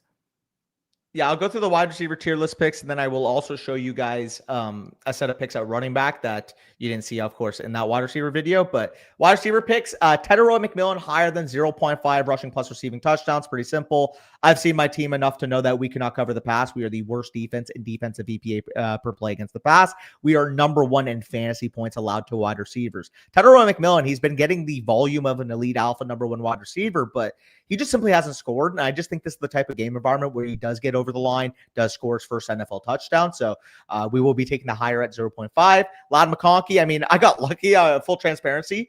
I did this with the knowledge that Quentin Johnson was going to be playing. So the fact that I made this pick and now Quentin Johnson's out, I mean, I'm curious, Corey, what is his number at now in terms of his projection? Because I got it at 10.55, taking the higher. It's probably closer to 12, 12.5, maybe even 13 now, right? I'd have to look on underdog specifically, but I know his sleeper projection went up from like 12.5 points to 15.2 on the Flock League. That's full PPR, so it's going to be a little bit higher, but I would imagine his underdog pick'em went up a decent amount as well. 13.05. So we got a great number there. Beautiful. Hopefully, if you guys were watching the wide receiver tier list, you were able to get the number at 10.55 because it's since risen to 13.05. So we like a little bit of CLV, and you guys know me well enough. Travis Hunter is playing a Seahawks defense that is without 3 of their secondary starters. No Julian Love, no Devon Witherspoon, no Tariq Who plays the slot, by the way, Devon Witherspoon, which is where Travis Hunter plays. Correct. On top of that, the Seahawks run the 3rd highest rate of cover 4 plus cover 6. And Travis Hunter, if you go through, I went through this in the tier list. Dadaroma made a tweet. His yards per route run and targets per route run jumped dramatically against cover 4 and cover 6. For reference, his yards per route run, Travis Hunter, against non-cover 4 and 6 coverages, 1.5 yards per route run. Against cover 4 and cover 6, 3.87 yards per route run for Travis Hunter. So I don't want to get too carried away, but I genuinely think this is the breakout spot. Yeah, no, it absolutely could be. And I actually can't show my running back picks because Brees Hall was in it. And he's already Right. playing and probably hitting the lower right now because he's not performing at all. For sure. And here, actually, let me screenshot it and put it into the file because I was just going to share my screen, but that would be way too janky. So let me take a screenshot of my running back picks if my mouse wants to work with me. Yeah, no, you're good. I'll quickly just reiterate that there is a Cam Ward gimme pick for new customers as always. And yeah, like Boosttober, there should be like a 30% profit boost token in your guys' lobbies. And that I believe is unlimited. Like you could just use it on as many entries. Of course, they are like capped to like $10 max or whatever, but that's kind of all the entries we do anyway. So it actually works out quite well for us. And then play $5, get 100 when you guys are new. You can get that there. And then, yeah, once Danny gets his running back picks in, then we can go through all of the start sit questions and whatnot. I believe we have, I don't know, roughly 40 or 50 questions to go through. Yeah, sorry. These are the running back picks. I will quickly touch upon like the easiest lock every single week. We will take it, but as long as Christian McCaffrey is going to be listed as lower than 60 receiving yards as his projection every week, you have to take it every single week. Christian McCaffrey is getting wide receiver one level usage, and his pick and projection is still at 52.5 receiving yards. Most receiving yards allowed to the running back position in the league, Tampa's defense, by the way, as well. I like legit on top of that, as we know, pass rate over expectation for teams facing against your guys' defense. You guys will not have teams run the ball against you guys. No, especially not a guy like Christian McCaffrey, who's better as a receiver anyways. If you guys recall, the last elite receiving back who played us went for over 100 receiving yards in Bijan Robinson. On top of that, Corey, his target totals each game this year: 10, 7, 15, 11, 9. His receiving yards by game this year: 73, 52, 88, 92, 88. We're talking about a running back that gets 6+ catches every single game in McCaffrey, by the way. I just genuinely don't understand how the market like projection is so low. Like, do you have anything that would maybe point to why it's at 52.5? No, we're the easiest running back receiving matchup in football. We allow the most receiving yards to the position. Yeah, so if you can still get this 52.5, which you can, go and take it. Yeah, I would even be willing to do it if it was at like 65. Yeah. Well, and also too, like the Bucks, the way that offenses game plan against us is they go, okay, where's Savasier Dennis, number 8? Where's Levante David, number 54? Let's get our running backs in mismatches against them. Go look at Saquon Barkley's receiving yardage if you don't believe me. His only good receiving yardage game was against us because teams knew, yeah, we'll just attack the Bucks linebackers. For sure. Jonathan Taylor, pretty self-explanatory. This guy's got an untouchable workload. Arizona has not been very good defensively. And Jonathan Taylor is Jonathan Taylor. Is he going to get there on 2 rushing touchdowns? Is he going to get there on 150 receiving yards? Probably yards, on time of possession that Jacoby Brissett is starting the game. He's just one of those running backs in this type of spot where you can point to maybe 4 or 5 different ways he can get to higher than 18.55 fantasy points. So we will be taking Jonathan Taylor. And then Ja'Cory Krosky-Merritt, pretty simple. Biggest workload he saw was last week. Very, very good game environment going up against Chicago. 50 over-under. Washington projection for 27 points as 5-point favorites. And realistically, he's been arguably the most efficient running back in the league so far. Not to mention Chris Rodriguez not practicing on Thursday, Friday, or does it show here? I'm trying to find it. He didn't. I can't see if he practiced on Saturday, but Chris Rodriguez is coming in basically as a game time decision for Monday's game, and he's the main competition for running like carries on the team. Yep. Yeah, and let's just keep the hot streak going. Like I mentioned in the wide receiver video, in the last 3 pick'ems I've made, there's been 1 total pick wrong, and that was actually on a flex entry anyways. So the last 3 pick'ems I made at wide receiver have all hit. The last 2 pick'ems I've made at running back have also hit. So if you guys are paying attention, Sunday morning live stream, and you're in here, we're chatting shit about how the Broncos and Jets game looks terrible, and maybe you just follow one of these pick'ems that we make, you'd be up pretty good right now because Spicy pointed this out, but let's just say between me, you, and him, we've been doing pretty well. Yeah, well, especially the last 2 or 3 weeks because I've hit a couple island pick'ems as well. I hit Thursdays, Mondays, couple of island pick'ems have been hitting. So, yeah, we're doing okay. I mean, certifiably, we're going to go 0 for 3 on all these now because we're talking about how good we've been doing. But we'll see what happens. We'll see what happens. All right, let's get into the questions, and we do have one more review after this too. Yep. Sounds good. So this is the trade, Quinchon plus Lamb for Bijan Robinson. You know where I am. I know You know where my you rule. are. So yeah, and what is This Quinchon is a Lamb? very Oh, Quinchon competitive Judkins offer, and but CeeDee you know Lamb my are on rule. there. Hey, it's Quinchon Judkins and CeeDee Lamb. It's not close. All right, I'll give it to you, It's not but you know my rule. I will not trade Bijan Robinson. I will not trade Puka Nacua this year, no matter pretty much whatever you offer me. I would have to get 2 first-round players to trade those guys away. Yeah, which I mean, realistically, with CeeDee Lamb, will have him at least in the tier, if not above him, as soon as he's back. That's fair. Quinchon Judkins is free, in my opinion. I will take a free Quinchon. No, you can't say that. You can't seriously say that I will CeeDee take Lamb's a over free Bijan. Quinchon. No, but they will be in the same tier the minute that CeeDee Lamb's back. So I will take a free Quinchon. Okay. Free He wasn't 99. producing at that level before his injury, though. He was at 19 points per game without a touchdown. I am Which ain't not the worried level about of Sedarian Bijan. Lamb. I am not worried about Sedarian Lamb when his quarterback is throwing 40 times a game and is on an MVP trajectory.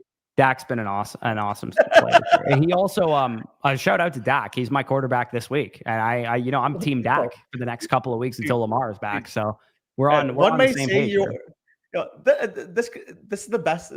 Actually, it's not the best. It's either the best or the worst. Because if Dak plays well and you're watching more Dak, you're going to become Dak build. But if Dak actually has a bad game, now you're just going to be so anti-Dak. It's going to be insufferable. You so, know like, that there's no I'm already Dak pilled, right? Like if I ranked Dak among NFL quarterbacks, it would be above the average of most other fans of football. Like it's just that I have a show with you who is like doing tricks on it with both hands. When you're comparing it to the leadheads who have Dak like quarterback 17, I'm not comparing it to those people. I'm saying even among ball knowers, like most people think Dak is like a top 10 quarterback, and he's like, I'd probably rank him like QB 7 to 8 or something. Like he's one of the best QBs in football for sure. I personally think that my quarterback's better, but that's talking about 2 of the best like tier 2, tier 3 quarterbacks in football. Like Baker and Dak are both top 10 NFL quarterbacks. Dak better, but I like hearing that. I do like Baker too. Breezy here. Trade question. 3-2. A little scared of Henry, but it fits my needs. Sorry. One thing, Corey. One thing I have to address this. Dylan, he's got to show that he's better than fucking Mac Jones before you put this in the fucking comments. I mean, he is. Mac Jones has 9 touchdowns. Come on now. It's a joke, and B, Mac Jones has 9 touchdowns to 2 picks. Oh, he's been sick. He's been sick for sure, but that's more of a Kyle Shanahan thing than Mac Jones being good. Bush. Purdy is not better than Dak. I love Brock Purdy is one of my favorite quarterbacks in the entire league. He is not better than Dak Prescott. Can I finish my joke? Yes. Purdy is better than Mac Jones, but Mac Jones is playing so well where yes, I could rib Dylan in the chat for saying he's better than Dak. You got to prove your quarterback one in your own team when Mac Jones is coming in and your offense isn't skipping a beat. If Joe Milton was starting for the Cowboys, they'd win 1 game this year. Like it's a pretty drastic difference between the 2 quarterbacks. Dylan, I don't disagree that he's better than Mac Jones. I was trolling you, but Mac Jones objectively looks like a starting quarterback for Shanahan. So maybe we should learn something about this. Yeah. No, for sure. You know what's going to happen? Mac Jones is going to be the backup in Minnesota next year, and he's going to win the job against JJ McCarthy and be the starter for the Vikings for the next 5 years. JJ McCarthy sucks. I'm just calling it right now. Danny, when was the last time I've said a quarterback sucks and I've been wrong about it? I'm just pointing. I'm wrong about a lot of shit. I have a lot of Isaiah Pacheco bags as a good example of that. But the last time I was like, this quarterback just fucking sucks. When was the last time I was wrong about that? Just let the young guy play. We'll see. Trey Lance. What else do you want me to say? Anthony Richardson sucks. JJ McCarthy sucks. What else do you want me to say on JJ? Let's just see what happens. I'm not gonna heel turn on my fucking Michigan guy. Just let's see what happens. Dude, his 3rd down reel though in college was so sick. Hey, when it doesn't look good, you just have to say repeatedly, let's see what happens. Sure. That's the ultimate cope line. It is the ultimate cope. Breezy here, 3-2, little scared of Henry, but it fits my needs. Derrick Henry and Brian Thomas Jr. for Romo Dunze and Blake Corum. I think I'm comfortable doing this. As much as I probably should move Derrick Henry down, he definitely should not be this close to Odunze for me in overall rankings. I think I'm still comfortable doing this though, because I think BTJ has enough upside that you're getting quite a bit back at wide receiver and like a legit league winner potential running back, in my opinion. Like I know Derrick Henry has been really, really bad to start the year, but he hasn't had Lamar the last 2 or 3 games. And in the games that he was, playing poorly, like weeks 2 to 4, he was due for a bounce back, and it just didn't happen because Lamar wasn't back. I'm taking Roma Dunze.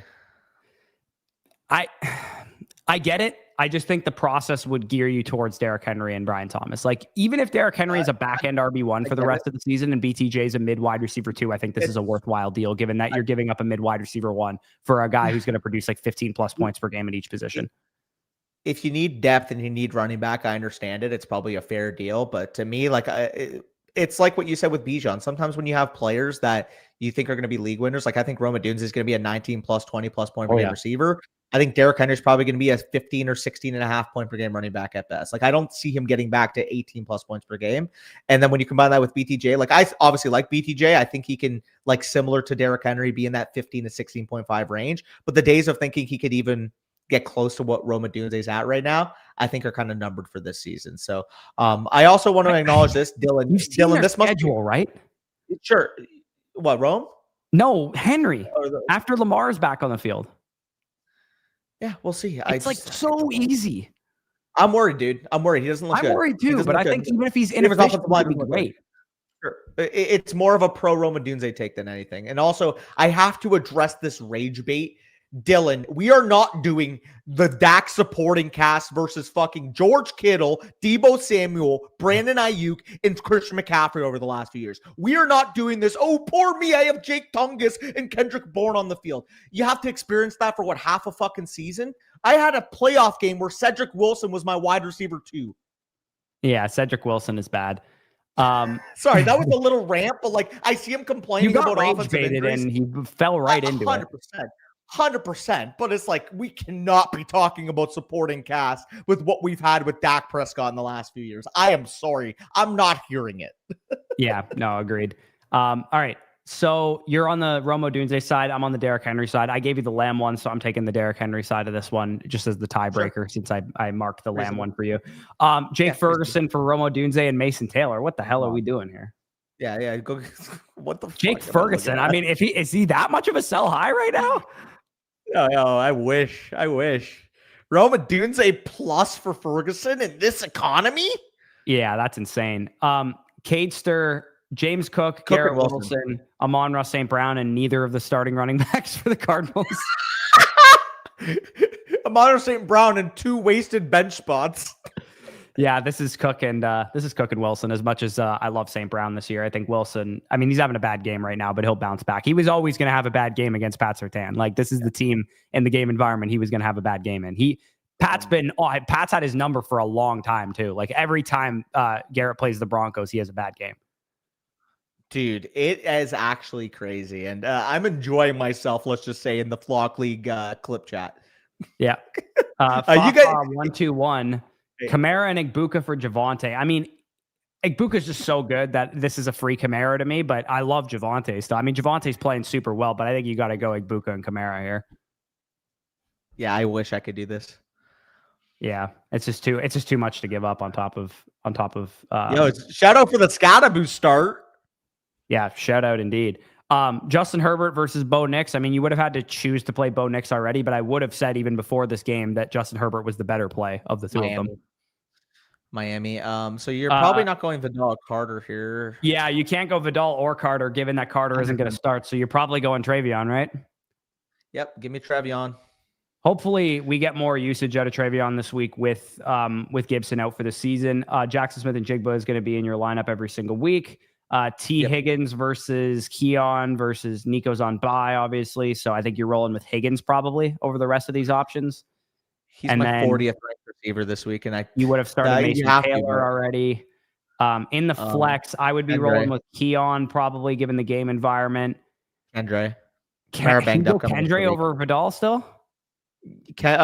So we got Kamara coming in banged up. We get the report now that Hassan Hassan's going to start. It is a better matchup, which is maybe the scare, but Kendre was already getting 45 to 50% of the carries for the Saints, and now Kamara is coming in banged up. Like, there's the possibility he could lead them in touches. Okay, well, I think that Downs is over both of them, so he's one of those. And then I think I'd roll Kendre over Carter and Vidal if you're down for it. I think given the trends that we've seen out of Kendre versus the rest of those guys, it probably makes sense. I'd be okay rolling the dice and be like, hey, Vidal's going to get less touches than Hassan Haskins, but maybe even on 10 touches, he outproduces them kind of thing. And maybe has like a big, like there's a game in Vidal's rookie season, we had like a 60-yard receiving touchdown. Like there's possible against this matchup, he has like a really big play or something like that. And you're kind of just hoping touchdown or bust on Kendre Miller at this point in time. So again, that's a close discussion. Given that Carter is no longer the starter, that really hurts you because he would have been the easy answer there if he was going to be the starter. But yeah, we can move on to the next question here from Colin. And if you guys want to ask a question, we will answer those as soon as possible now. I think we only have like 10 or so questions in the queue right now. So if you do want to get your question answered now between the next probably 15, 20 minutes, easily, we should get to it. It is linked in the chat there, and I can actually drop it one more time if you guys want to ask a question in there. But we have Amarian Hampton, Rashee Rice, Drake London, Trevion Henderson. This is redraft. And we got news this morning that Amarian Hampton is not going to be back probably until, I would imagine, like week 10 and onward is probably when he gets back on the field. Left side here. Henderson and Amarian Hampton are both upside plays, but Henderson is actually healthy. Like, what if the Henderson breakout happens in the next 2 weeks? Like, we know Amarian Hampton's going to be shelled at least for the next 4 to 5. Also, yes, I saw your fucking comment, Dylan. The Cowboys offensive line has been dog shit prior to this year. So I hope you know that before you just spew nonsense. Yeah, anyways. Exactly.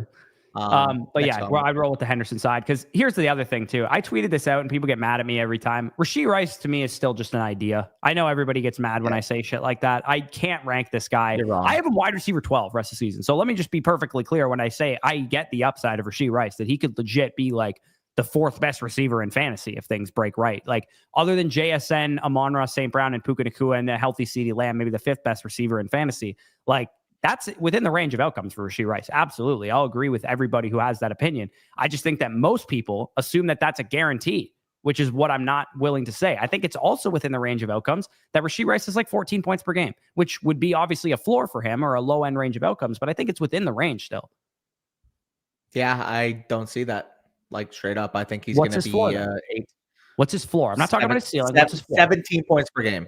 That is insane. There's no way that's his floor. In this offense, if he's healthy, he's getting at least 17 points per game. Yeah, Justin Jefferson's on a shitty offense. Rashee Rice is going to get peppered 9.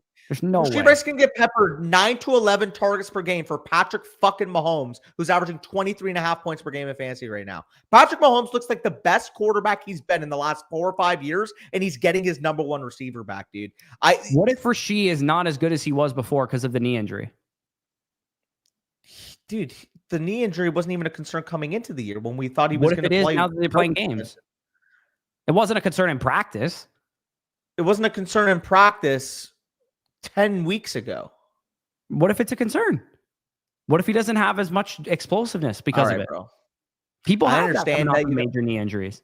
I understand that you don't have a lot of Gallup. I understand that you don't have a lot of bag when it comes to Rashee Rice, and that's I have bags at the best price possible. Do you? Yeah. Do you have bags? I don't have my shares of him are like when he was the cheapest possible because I didn't draft him at all when he was like a 2nd round pick.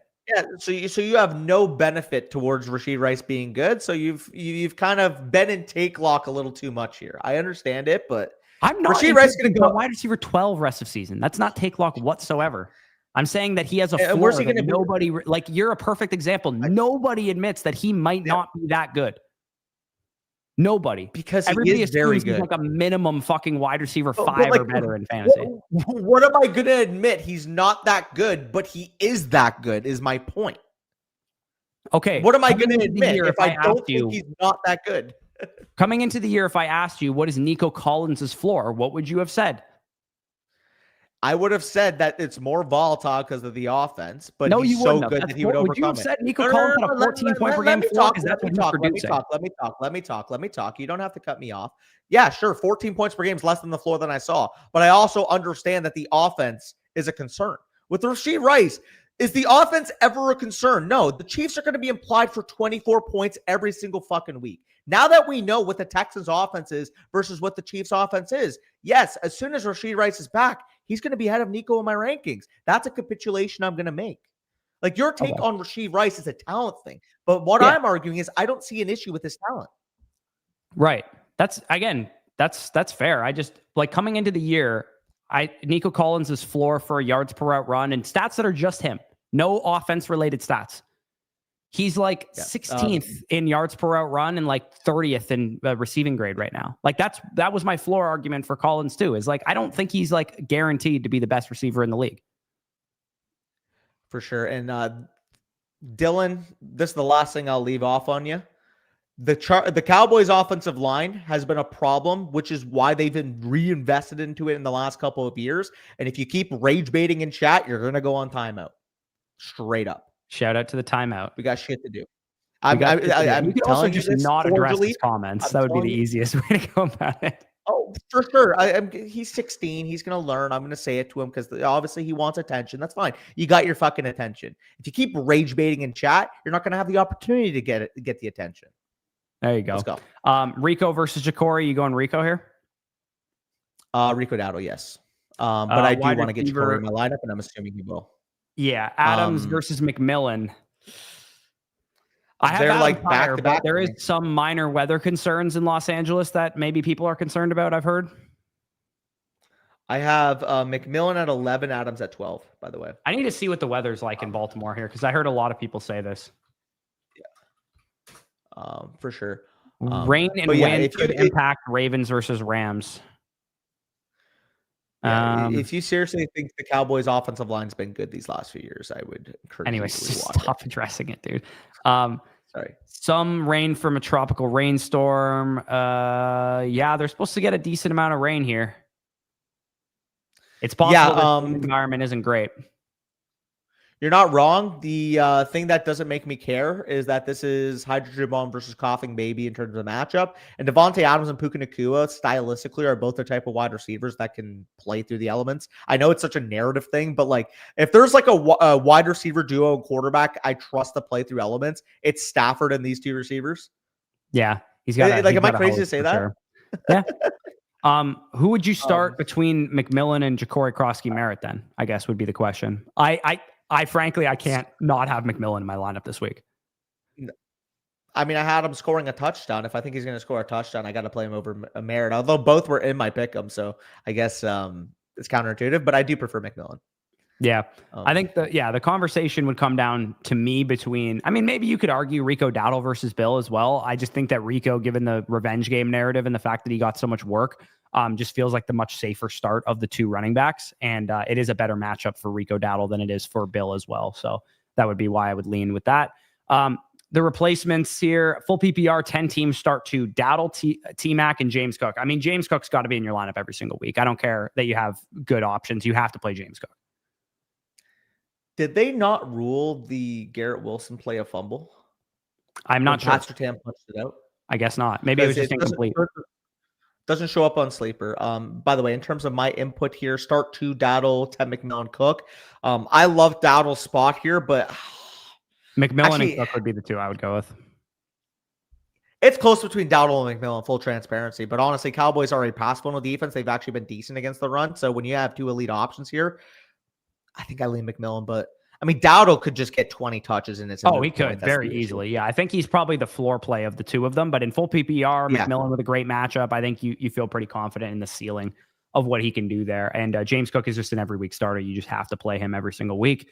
ML Salesman, Derrick Henry for Ricky Pearsall and Garrett Wilson. Yeah. I mean, I have Garrett Wilson ranked straight up over Derrick Henry. So this is a free Ricky Pearsall in my estimation. I mean, I get maybe you need a running back or they need a running back or whatever, but I would sell Derrick Henry for this any day of the week and twice on Sundays because Garrett Wilson, despite what's going on the field right now, is a much better option than Derrick Henry, at least at this point in time in full PPR. Yeah, I agree with you there. I would rather have Garrett. Kyler's not going to play, so that's pretty straightforward. You're starting Trevor Lawrence there, and then that was pretty much your only decision by the looks of it. I mean, Henderson and Kendrick Bourne look like the best flex. Oh, actually, I guess you have Khalil Shakir. I would play Khalil Shakir over Trevion Henderson. Would you play Bourne over Henderson? I would play Bourne and Henderson out of that question. But if you want to go with Bourne and Shakir, that's fine. But I would go with Bourne and Henderson. Oh, there's no way I'd play Henderson over Shakir. If you wanted to say you'd go Henderson over Bourne or something and be like, I'll play for the upside. Maybe he has a better. I like Bourne more than Shakir. I like Bourne more than Shakir. Yeah, I mean, I just in a 50-point over/under game, it's Josh Allen, man. Like I'll play Khalil Shakir every week as a top 45 receiver, even though I know he's not exceptional as a player. I know he's not great. He's a Wandale. If Wandale Robinson was on the Bills, he would be Khalil Shakir. My issue with him is just the low snap share, and he's been very touched under bus this year. Has kind of been my issue with Khalil Shakir. Yeah. If you want to go with him, that's fine. I personally would go with the upside over with Henderson over him. And I mean, Would you take Hunter out for any of these guys and play Henderson in the slot or in the flex? No, I would have Hunter straight up over Shakir as well. Okay, yeah, that's fair. I have Hunter behind Shakir, but I have him close. Fair enough. Based multi here starts set question. Multivitamin. Multivitamin indeed. Looks like he's flexing Darren Waller over Kendre Miller, Jacoby Myers. I think I'd play Jacoby Myers over Darren Waller. Yeah, if it was a tight end premium, that'd be one thing, but there's no tight end premium. I'd go with Myers. Bourne is not too far behind Myers, but I do have Myers ranked higher. Let me see. No Bowers again. I mean, I know Myers hasn't been great, and Trey Tucker, for whatever reason, is just getting targets and that kind of thing. But I think you just have to go with Jacoby Myers, given the targets and stuff that he's produced the last couple of seasons. But I will say, if Jacoby Myers has another down performance or another down week, I'm going to start being like, okay, we should kind of fuck off with this Jacoby Myers guy because he's starting to annoy me in terms of the amount of receiving yards and whatnot. Who's he ever running back? He had like Rico Dowdle and Jonathan Taylor, so he was already well good at that position. Does Troy Franklin have like any yards right now? No, he's in shit on. Is he doing nothing? Because I actually had to start him in one league. 3 for 19. 3 for 19. Well, that's not great. It might be losing snaps to Pat Bryan and Marvin Mims, who both have more yards than him. Tight. And Evan Ingram leads the Broncos in yards with 5 catches for 42. I said that on Matchups That Matter that he was going to do that. I was like, he is the best matchup on the field. RJ Harvey has the second most receptions in the game for the Broncos, at least. Actually, in the game overall. Oh my God. Justin Fields is 8 for 15 for 38 yards. He sucks. God, but they have a chance to score the game-winning field goal here, and they fumbled the snap. Fumbled the snap, and Breece Hall just turned it into like an 8-yard game. We watched at the same time. That's funny. Are the Jets going to win this game? Also, you have to give me a pat on the back for this. All week, I had the Broncos over the Jets as my survivor pick, and this morning I messaged Lucas, and I'm like, actually, it's a fucking London game. Switch me to the fucking who is it? The Packers over the Bengals. That's who I switched to. Oh God, you didn't. But I had in the first place. They're 14.5-point favorites, or you just want to save the Packers for later, kind of thing. I thought I could be cheeky, but then I thought about it. I'm like, well, actually, like, am I really confident the Broncos are going to win a gross game in London? And I switched last fucking second. This was a trap game all day, dude. I remember thinking all week, if the Jets are 0-5 in America, but they win their first game internationally, it'll be like kind of narrative-y. It'll be like, oh, we're going to win our first game on U.S. soil next week. Like, I know it's going to happen. So they're going to score a field goal here. I'll call it right now. It's going to win 14-13 Jets. I kind of hope they do because I know people definitely pick the Coes. Also, sorry, Lucas, if you guys do lose like this. And sorry, Arthur, as well, if that were to happen. Yeah, that would be tough. I mean, there's no need to, Dylan. Darren Waller versus Derrick Henry. Yeah, I think you got to go Henry here. No tight end premium. Yeah, you got to go Henry. Yeah, as gross as it sounds because he's been terrible. Oh, it's Tyquan Thornton in your starting lineup? Oh, get him. Yeah, no, we're not doing that. No. Is he though? We kind of have to. We might have to do that. Fuck. We might actually have to. Are you gonna play Luke McCaffrey with no Debo, with no Terry McLaurin? Is there any running or wide receiver in the flex right now? Can we go to go to his my team? Go to his my team. I'm curious. I can't see it on a start set question. You can't see it. Got it right. Surely there's someone you could like. Even I would play Sterling Shepard. I would play Ryan Flournoy. Shout out. I'm gonna just. I just really want to. I quickly want to see how many routes Luke McCaffrey is running because I do think he might be the only answer. Because I don't want to play Bateman without Lamar Jackson because they're just not going to score any points. Honestly, in the game environment against Detroit, I'd probably go Tyquan over McCaffrey. Yeah. Wait, is Garrett Wilson hurt? Yeah, Luke McCaffrey has no fucking routes, basically, so I'm not playing him. Is Garrett Wilson hurt, bro? I saw Ron's tweet from 7 minutes ago that he's hurt. Is he? He was in the tent briefly. Damn. He went into the tent a few minutes ago and then came out. That's probably what he's referring to. Now it looks like Wilson was hurt on this play. Hurt his oblique 6 minutes ago on a play. Yeah, that was about when he went into the tent. Hard fall and limped off, but would suspect he attempts to return. Yeah, expecting an oblique injury is what we're hearing. Low back, possible hip pointer. Oh, because there was a pass thrown behind him and he landed hard on his hip. Oh my god. Nah, Nathan's in hell right now watching this game, knowing he has Garrett Wilson. Yeah, that's a tough scene. Anyways, next team that we got here, I think Taekwon is the right answer there. J. Cole, Rasheem 96 here, Ricky Pearsall for Kenneth Walker. I mean, this is as close of a trade as you can get based on my rankings. Yeah, I think if we need a running back, I'm very much fine with this. Yeah, it's about a wash in my rankings. Look like here. Yeah, I'm curious what they look like in mine. I guarantee you have Walker higher. I definitely think I do, but I'm curious what the discrepancy is between them for me. I have Walker at 48th overall, and I have who's the other guy? Pearsall. Pearsall at 62. So I do prefer Walker. Yeah. And Nico has a super message here. Full PPR, Henry, Waller, Henderson, Carter, pick 2, at least 1 tight end, and then Indy or New England defense. So, I mean, the tight end is very easily Hunter Henry, just given the workload that he's seeing. I'm cool double tight ending this. I think I would. Henderson, I'm cool going Waller and Hunter Henry there.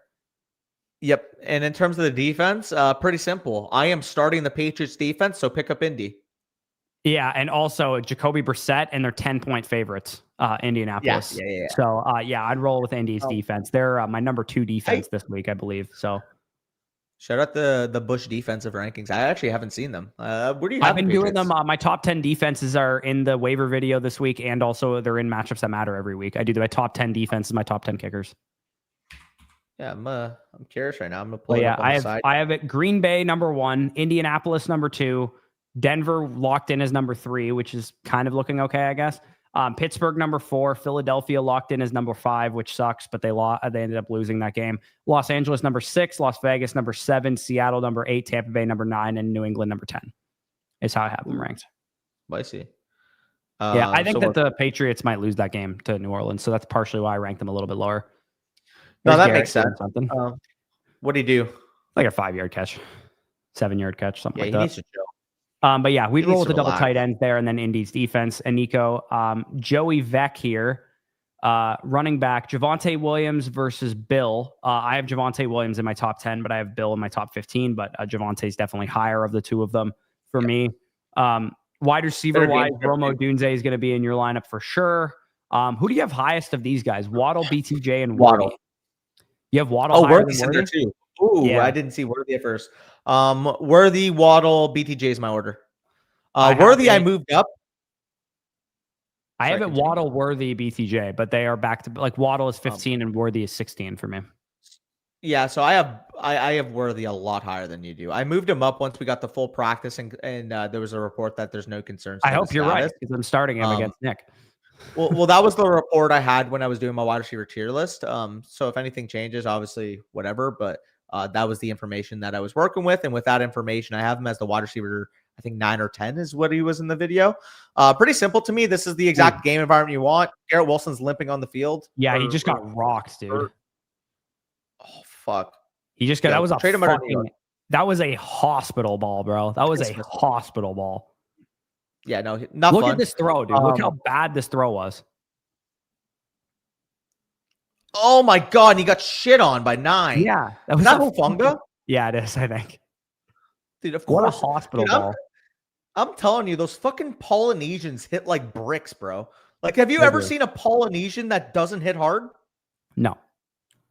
Like that it's in the DNA. Like you see Vita Vea do the strapped Selly in coverage last week. He was he dropped back in coverage and he broke up a pass and he goes fucking seatbelt celebration. I was like, I love Vita Vea, dude. Never change. Never change. Also key context, shout out from Bajords, Charvarius Ward out for Indy. Obviously, Charvarius Ward, big time pick. Gonna shadow Marvin Harrison Jr. He was gonna shadow. Yeah, fuck. He missed also the Jets just that? Why are you punting that away? I mean, they have no timeouts. I guess you don't have any timeouts. Yeah, I thought you had a chance to stop the clock. Yeah. No, if you see the Samoan tattoos run, yeah, facts. Facts. Unless it's Tua.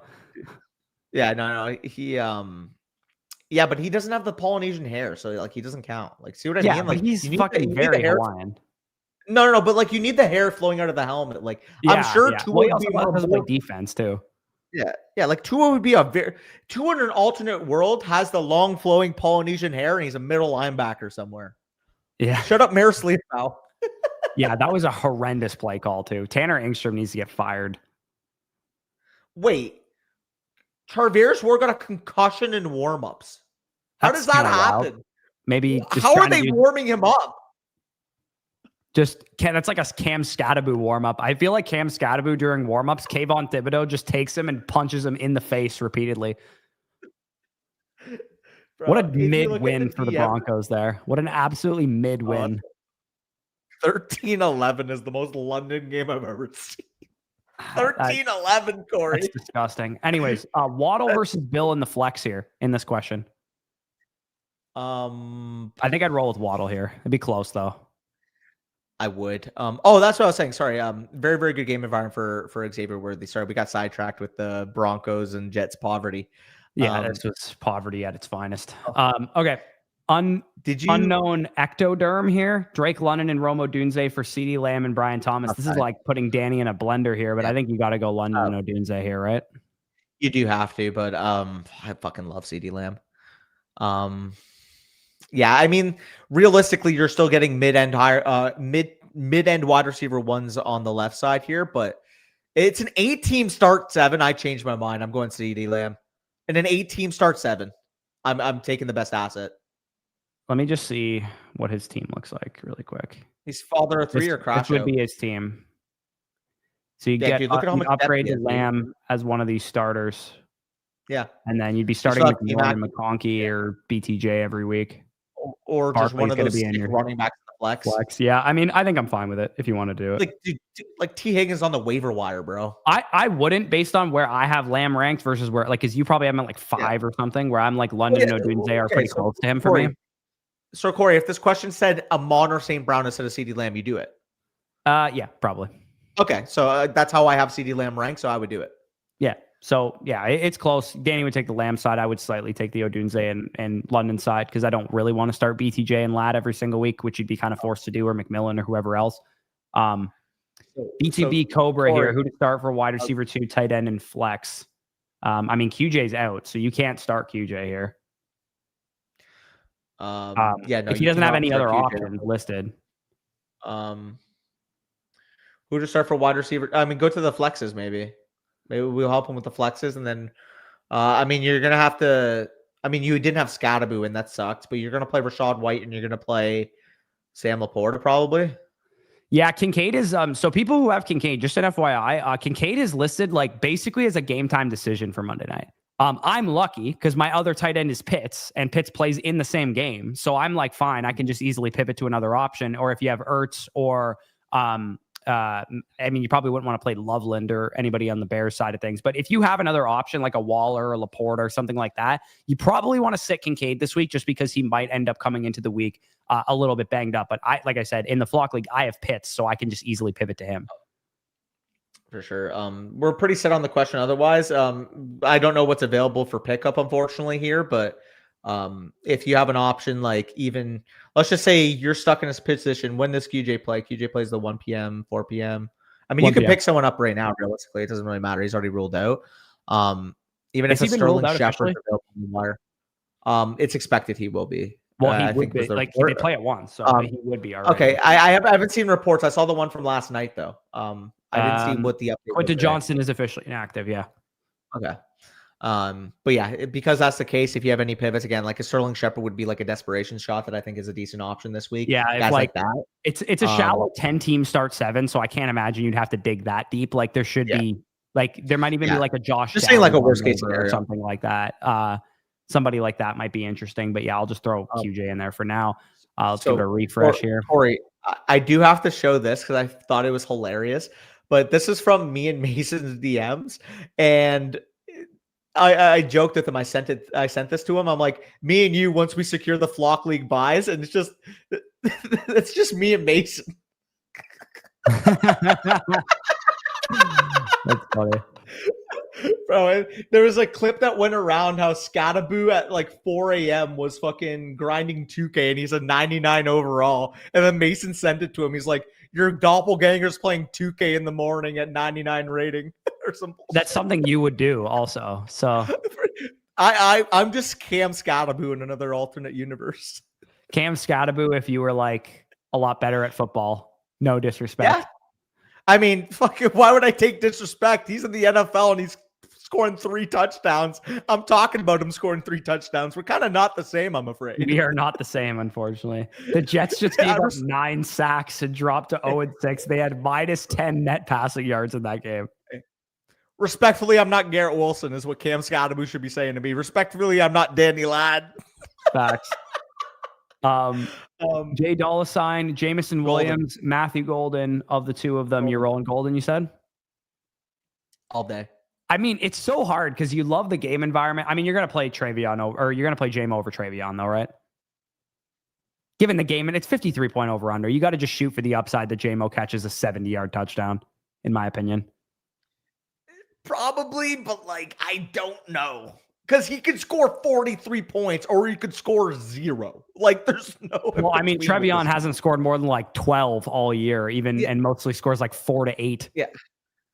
Yeah, which is why, because of that, you go with JMO. But I mean, your team's going to be in great shape once you get your guys back from injury and buys here with Chuba and Lamb and Rice coming back soon. So feel pretty good about Jay Dollar Sign's team going forward. MVP radius, you're going to go Dak at the QB position. Running back wise, I mean, no Hampton, no Carter. Well, you have Carter. He's just not going to start. No Hubbard. Vidal's not starting. I mean, Dowdle is definitely the easy one. And going into this matchup, I would have probably not played Harvey because I would have assumed Vidal was going to get a significant piece of the work. And I still think that Vidal is probably the best player here. Yeah, I mean, with the report for Carter, it didn't even seem like a pro Bam Knight report. It seemed more like an anti-Michael Carter report when Gannon said that Zonovan Knight would be named the starter. Like, to me, it's not like, oh yeah, Bam Knight just completely wowed in practicing. It's more so like they probably watched Michael Carter in the game, realized he wasn't playing well, and said, we got to change something for next week. Yeah, you know what I mean? I really hope that I didn't get debated on that. Right? No, I hope I didn't get debated on that because you know who I dropped for Bam Knight in my home league? Michael Carter? No, Luther Burden. So hopefully Luther Burden doesn't have like an 85% of the snaps game or something, or else I'm going to be mad. If Bam Knight like runs the ball 10 times for 31 yards, I'm going to be cheesed. But I need running backs. Did you have to start Hampton on IR. I have no choice. Oh. You have to start Haskins in his place in my starting lineup, but behind Hassan Haskins, all I have is like Tootin and like backups and handcuffs. Wait, so you're not starting Bam Knight this week and you dropped No, I'm starting Haskins over him, but I picked up Bam Knight in case Bam Knight ends up being one of the bigger waiver pickups of the week. I dropped Luther Burden for him because I'm already set at receiver. I have elite receivers. The only issue is like the 15 touches that you probably picked up Bam Knight for, it's going to come on your bench. Like, what if this is the Burden week and now you have to reclaim him for like $50 fab? I also am rostering 3 tight ends this week, which sucks because I was going to play Harold Fannin and I have Colton Loveland on my bench right now, but I saw Zach Ertz was dropped on Wednesday and I was like, oh fuck, he's a way better play than Harold Fannin. So I picked up Zach Ertz, but I feel like I should hold Fannin. I didn't feel like I should drop him. But like, why though? Like, why roster 3 bad tight ends? Because if Loveland doesn't do anything, I'm going to drop him. Fair. I mean, I would have rather just rolled with Fannin and kept what's transpired so far. But if Loveland comes out and has a big, receiving touches and snaps and stuff, then I can drop Fannin at that point. But knowing Loveland was your stash always there, and then one of Ertz or Fannin was going to start anyways, I'd rather take the slight dip in projection with Fannin and then keep Burden, or I would have rather, if I was making the move for Ertz, just drop Fannin, because realistically, like, I would have just rather stashed Burden. Well, I'm going to drop one of them going into waivers next week. It'll probably end up being one of Fannin or Loveland, but it could end up being Ertz too. Like, Ertz didn't have a good week last week, and Terry should be back in week 7. So I might just get a 1-week play out of Ertz and then send him back to the waiver wire. Thankfully for your sake too, the Bears, actually, I don't know how your waivers work, but if it's a free agent for tomorrow, Is it daily waivers, or do you have to wait till Tuesday where you can I should be able to do it if someone's not in my starting lineup, like if Fannin, because he's not in my starting lineup, has a terrible game, has like 3 points, I could probably drop Fannin for Luther Burden. But I don't think Burden will be a free ad after I dropped him today would be the only problem. That's if what I was asking. Earlier in the week, then yes. But because I dropped him today, I think he'll be on the waivers. Corey, I'm terrified to report. I think this might be the week. Maybe. Well, I have Loveland. What if it's the week for him? Would I want Loveland and Burden anyways? Basically what I'm trying to say is I can see DJ Moore being irrelevant here. Oh, it says Monday. It says waivers are run Monday on Burden.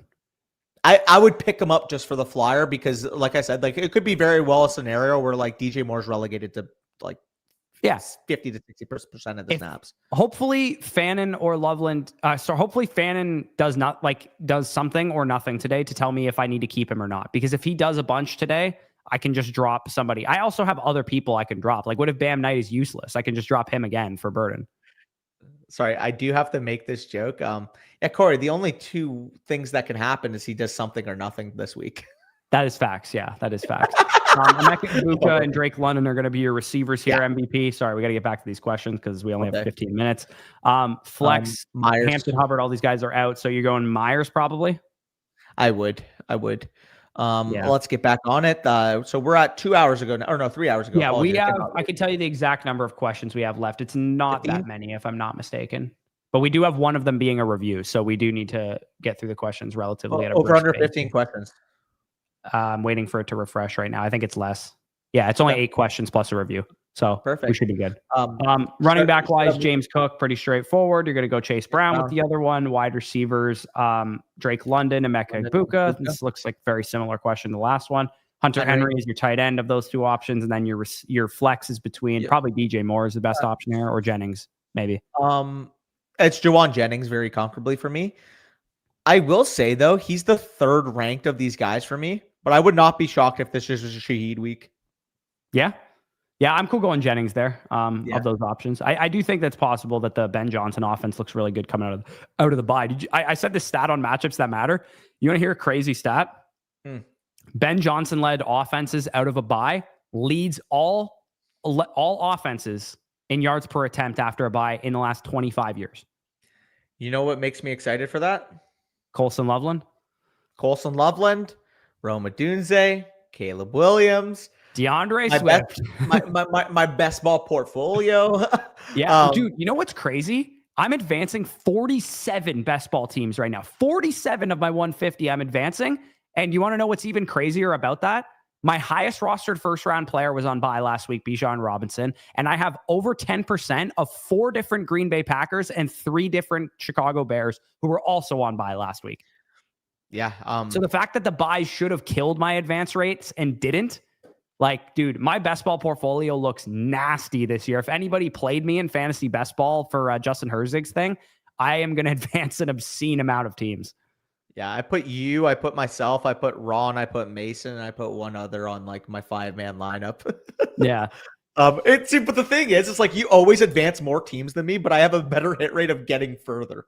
Oh, I mean, you've only made 1 team to the finals. I've just never. I'm due. Yeah. I haven't hit a team to the finals yet on my own account. But I also I got one literally 1.5 points off the final last year. Well, I was close to the year that Breece Hall and Jerome Ford were. Remember, they were the Thursday night game, week 17. If I had advanced that team to the finals, I placed top 100 easily because I had that stack in that game. Yeah, that's elite, dude. That would have sucked. Josh Jacobs getting benched for the entire second half with a Fugazi injury against the Saints will be my kryptonite. Like that was one of the hardest watches I've ever had. Thank God that team would have only min cashed, but I mean, even a min cash, I was still getting like fucking $3,000, bro. Yeah, no, dude, my portfolio in general is looking good. I'm advancing 1 of my 2 big dogs, 5 of my 8 Great Danes, which is insane. And I'm also advancing like a couple of Huskies and a couple of those other mid-stakes contests too. So just in general across the board, like some of my biggest hits have been like Puka and Bijan were my highest drafted first round players. Puka and Bijan. Like that's pretty big hits off the top. Like Devon Achane, my highest drafted second round player, has also been very good. Like there's a lot of good takes so far, but also Isaiah Pacheco is killing me. So I need him to start cooking. Curious your thoughts on this. Who would you start between Michael Carter and Kendre Miller this week? I know a clear answer, but I'm staring it at the face. Got to be Kendre. Got to be Kendre. Completely agree, because Nathan actually still has Carter in. Oh, okay. Yeah. It does feel nice having Bam Knight. I'm not used to having like a usable running back on the bench. I'm also advancing my biggest board team too, which I didn't even realize. Like, you know how like you expect, because underdog's not necessarily like an ROI type of play, like you're looking for the big win. You're not necessarily trying to like make a profit. My at stake number and my winning number is more like, my winning number is more than half of my at stake, which is like pretty crazy good. I also played like a lot of those like Great Danes and like those bigger contests that you do get like your min caches are actually somewhat useful for the most part, because when you advance them, like it's in pretty good shape. But yeah, my one big dog team is dude, remember that big dog where you sniped me on quarterback? You know what my QB4 ended up being? Yeah. Baker Mayfield, Jackson Dart, and Daniel Jones. How did I snipe you on quarterback? Remember we were in the final rounds and you took Aaron Rodgers or one of those like other late round quarterbacks. I'm like, dude, who the hell am I going to start at QB? And I took Daniel Jones and Jackson Dart with my last 2 picks. Yeah, that works. That worked out pretty well. Some guys are iffy. But yeah, Danny Dimes was my highest drafted quarterback, period. So I am doing pretty good. But like I said, to knock myself down a peg, my like most drafted running back in terms of buy-ins is Isaiah Pacheco, which is not great. But around him, Quinshon Judkins is my second highest drafted running back, which feels pretty good. Also, Michael Carter took the first reps with the Cardinals starting offense during their pregame walkthrough, followed by Amari DiMercato, then Bam Knight. And then dude, is Schefter baiting all of us right now? Not saying anyone wrong. It's probably just a murky situation. I'm not starting any of these guys. Just don't start a Cardinals running back. No, don't start a Cardinals running back. I'm starting Ryan Flournoy in our fucking listener league, so I have to avoid starting Michael Carter, which if Carter cooks, I will be mad at Adam Schefter. Adam Schefter definitely debating his league mate into not starting Michael Carter against him certifiably. James Cook and Colston Loveland in a Dynasty 2 quarterback league for 2 early to mid ones. Are you doing this? Yes. PPR tight end premium as well? Yeah. I would still do it. Slim Soybean is my nickname in high school. Please advise on lineup, injury, bug, bad running backs, and flex. Okay. Bad running backs. I wish. I mean, is this a bad starting lineup to you? Like, this looks fine to me. I mean, it's a 10-teamer, so ideally, maybe want a little bit more firepower. But this looks fine to me, dude. If that's bad running backs, then you would have an aneurysm looking at some of our running back. Brother, I'm starting Hassan Haskins in my home league and Isaiah Pacheco in the flock league. Yeah, you're in great shape, dude. Like I'm totally fine rolling with this lineup there, Slim Soybean. I'll talk you off the ledge a little bit. Blau here has David Blau submitting teams. Josh Downs, Bam Knight, Kenneth Gainwell, Michael Carter. Again, what we said, don't start a Cardinals running back. I'm going Josh Downs. Yeah. Don't start a Cardinals running back if you don't have to. So, if you are screwed and you have to start Bam Knight, then yes, he's the preference of the 2 running backs. But if you don't have to start one, don't. So you were never doing this because obviously going into Sunday, you would have been like, oh, Carter, he's going to be a starter. That's perfectly fine. Carter, the starter. Shout out. But looking back, knowing how good Goddard was on Thursday, and now you get the report this morning that the Cardinals running back situation is murky. It's like, you can't harp on yourself for that start sit, but if you had Dallas Goddard in your lineup, you would have been in such a better spot. I have Dallas Goddard in my lineup. No, I'm not talking to you. I'm talking to Blue. Okay. Sorry. Yeah, sorry. It's confusing because in the listener league, I have both of those players. So Blue was asking a start sit question with Carter, Bam Knight, all of those guys in the question. Right. I'm saying, though, if he had started Dallas Carter on Thursday, you were never doing it because Carter looked like a locked-in starter, but like Carter the starter. Yeah, Carter the starter. Okay, we got these 3 questions and then the team review. So let's do the 3 questions first, and then we'll get into the review here. Kincaid, I mean, you're in the same position as me. You have pivot options, so you roll with Kincaid. Worst case scenario, you start Pitts. Yeah. If you're cheeky, Tedero McMillan versus George Pickens. Pickens. You got to go Pickens, but man, can you get McMillan in anywhere else? You can't. I mean, London and JSN are going to be in your lineup for sure. So good ass looking team here, Jay Ledge. Yeah, you are cooking, Jay Ledge. JBLD here. Tedero, McMillan, Jalen Waddle, Xavier Worthy. You got 2 of these 3 that we have to roll with. I mean, McMillan and Worthy are probably the 2 that I'm going with. Kraft is a tight end, maybe. It's Kraft or Warren. Okay. Fuck, man. Kraft has a great matchup too. You know, Cincinnati is allowing the most yak to tight ends in the NFL this year. I have Kraft over Warren this week, so I'm cool. I do too. I just assumed you had Warren higher. No, I have Kraft over Warren this week. Yeah, shout out the boy. Also, the matchup for me and Nathan's tight ends in the flock league. Let's just say we're both eating good. Also, why is Tucker Kraft not? Oh, he probably got glitched out because he was a fucking bye week player. Yeah, dude, I noticed I was fixing my rankings, and then sometimes on the back end it would just get glitched out. So I had to. Yeah, there was some issues they said this week with the rankings stuff. I had issues with my tier list showing players that I removed from my rankings as well. Like if people watch the running back tier list video, I had Bucky Irving and Chuba Hubbard show up still, so I had to put an X through them because they weren't playing. Also, Brock, shout out to the baseball heads out there. Big game tonight. Seattle Mariners and Toronto Blue Jays. First game of the ALCS, baby. Let's roll. Let's roll, Blue Jays. You have to be ecstatic. Also, Kraft is not showing up in my rankings. I'm not even joking you. That's weird. Oh, no. Correction, actually. He's showing up below tier HIJKLMNO, and he's at tight end 35 for some reason. Yeah, no, we're gonna have to bring that up. Go Jays, baby. Let's go.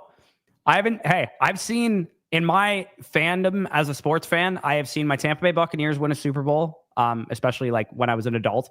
And I've seen my Toronto Raptors win an NBA title. I have not seen the Toronto Blue Jays win a World Series. They were semi-close when I was in high school with the Bautista years and whatnot. And of course, as a Leaf fan, I'm destined to rot and never watch a Stanley Cup in my life. But if the Jays get to the World Series this year, this will be it will be just pressure on Toronto Maple Leafs. Couple things. First, you guys have to be ecstatic that the Mariners fucking Tigers game went 15 innings. Yeah, and their ace had to pitch that game too. Dude, they used all their bullpen arms. Yeah, they used all of them. Like you have to empty the table in that type of like win or go home. But like, absolutely, going into the next series, man. Like, if you're a Blue Jays fan and you're watching that game and you're seeing it go an extra inning, more people get tired, 90, 100, 110 pitches thrown. It's like you have to be feeling great. On top of that, I mean, sucks.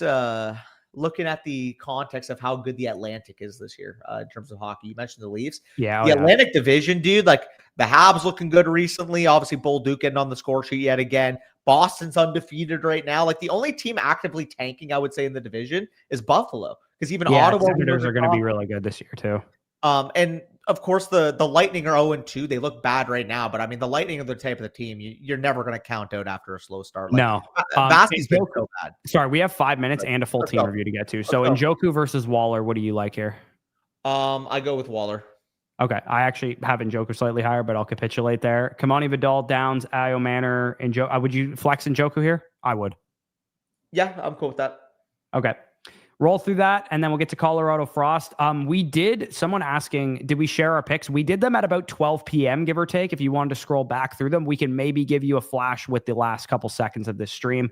But I feel like we got to get to Colorado's team review because he did submit this during the stream here. So Colorado lost neighbors.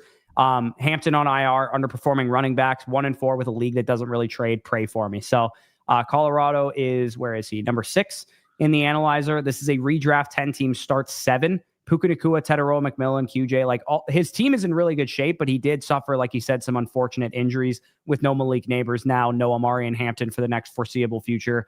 1-4, I mean, you don't really have any other opportunities other than to just try and get by with wins. And you're not going to have Quentin Johnson this week either, which sucks even more. And is there anything that you can do reasonably? He said his league doesn't trade, but like maybe we can try and come up with something to give him like a bit of a Hail Mary attempt to maybe win a matchup this week. If you can move off of QJ, maybe he can get you a Hail Mary kind of wide receiver play.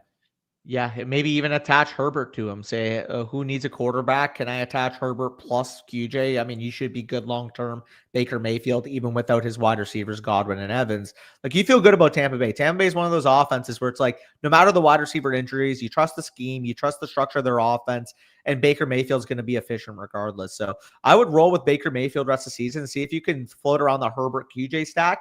what can Herbert QJ stack give you for a team that needs a quarterback? Can we go to the bottom and see what? Yeah, let's find a QB needy team here. Epstein. This guy, yeah, shout out to Epstein. Can you get? I mean, can you? I'd take Chris Olave for that. To be honest, right now you need to win. Like Chris Olave is going to be in a decent matchup. Like QJ injured, man. I would rather QJ straight up. Maybe this guy. You can get to BTJ or McConkey. Yeah. If you can do that, yes. If you can get BTJ especially, I would do that. Yeah, I think that would make a ton of sense. Go to that Sock Dado guy or whatever and offer him that, honestly. Yeah, no, that would definitely make a lot of sense there. This guy is Goff, too. Maybe you could see how close you could get to Pickens or Devontae Adams, potentially. Yeah, I think so. I mean, you only have a few minutes to actually make a deal like this because obviously the games are about to kick off. But yeah, you kind of just have to hope that you get by without these guys right now. And I wouldn't be opposed to, after this week is over, if somebody wants to, like a 5-0 team or a 4-1 team or whatever, wants to offer you for Amari and Hampton and give you a piece that can win right now, you frankly just don't have a choice. You probably have to sell Amari and Hampton if somebody's willing to buy into him. And if they're going to give you, like, Danny, if you're 1-4, bordering on 1-5, and somebody offered you Jalen Warren for Amari and Hampton, like, you probably have to take that, to be honest with you. Like, you don't really have a choice. Like, you have to try and win. Yeah, I don't disagree. I would obviously it'd be better if you got somebody better than that. But like, even if you're getting 80 cents on the dollar for a guy like Amari and Hampton, you're going to be dead in the water by the time he comes back anyways. Like, you need to trade him for somebody that can help you immediately. You need wins. It's a simple put. I mean, when you're in a 1-4 situation, when you're on a 3-game losing streak, when you do have injuries, it's like, we hate breaking down high-end assets or losing deals, but at the same time, like, sometimes you have no choice. If Quentin Johnston's not going to be available this week and you can get even 85% of his value, like, you have to do it. Like, what else are we going to do? We're going to put fucking T. Higgins into the lineup? T. Higgins, he's horrible right now. T. Higgins doesn't have a single game this year of over 60 receiving yards. T. Higgins is a glorified fucking tight end. Yeah, he's kind of touchdown or bust. That's the only good games he's had, is like 2 weeks ago or whatever. He scored a touchdown, and that was in garbage time as well. So, like, yeah, we need to see Flacco bring these guys alive a little bit. Yeah, I mean, realistically, even comparing him to a tight end might be disrespectful to some of the tight ends, bro. He averages 8 points per game. Yeah, he's been ass. Dylan, yeah, we'll talk about the 26 class on Thursday. We'll get to it. He's TJ Hawkinson. Yeah, TJ Hawkinson is bad, very. But yeah, hopefully we gave you some help there, Colorado. If you need more from us, Colorado, just reach out to us on like Twitter or resubmit like a trade question or a start sit or a super message, and we can follow up for you there, just because we were a little bit rushed on your team. But again, I mean, you lost Neighbors, you lost Hampton. It's kind of just not your year at that point, realistically. In Dynasty, obviously, you have a lot more flexibility, but in redraft, when you lose 2 of your first 3 picks, it's probably just not your year, realistically. Like, it sucks because you have Puka. That's the other thing, is that I would never, ever suggest tearing down from Puka Nacua with the season he's having. But if you can get 2 bona fide stud type of dudes in this situation, I can reasonably say it's not the worst idea. But you got to get, like, legit, both of them have to be top 18 to 20 redraft picks right now. Like, if somebody offered you Drake London and Ashton Genty for Puka Nacua, I might consider doing something like that. Yep, agree. But overall, not much you can do, but we're going to try to get you on the right part. I mean, I appreciate you for submitting this through. Hopefully we're able to set you up. Again, it's not going to be easy. It's going to be challenging. You're going to have to get some work done here. But again, like, you don't give up. You still have a guy like Puka Nacua. If you can get a top of elite deal, feel free to. But yeah, Puka is the type of guy that you can bank on for 25 plus. He's going to have a 50 to 60% playoff rate this year, if not higher, as an asset in redraft. But yeah, appreciate you guys for tuning in. Good luck in your matchups this week. Hopefully you take it down. Hopefully I take down editor Nick. Hopefully Danny takes down Nathan, and Team FSC take down the bug. Top. And we don't have to hear Mason keep talking about how his channel has like a 9-1 record or whatever it is, an 8-2 record, because that's fucking irritating the hell out of me lately. So yeah, let's roll here, boys. Good luck. Have a good week. Enjoy the football. Take care.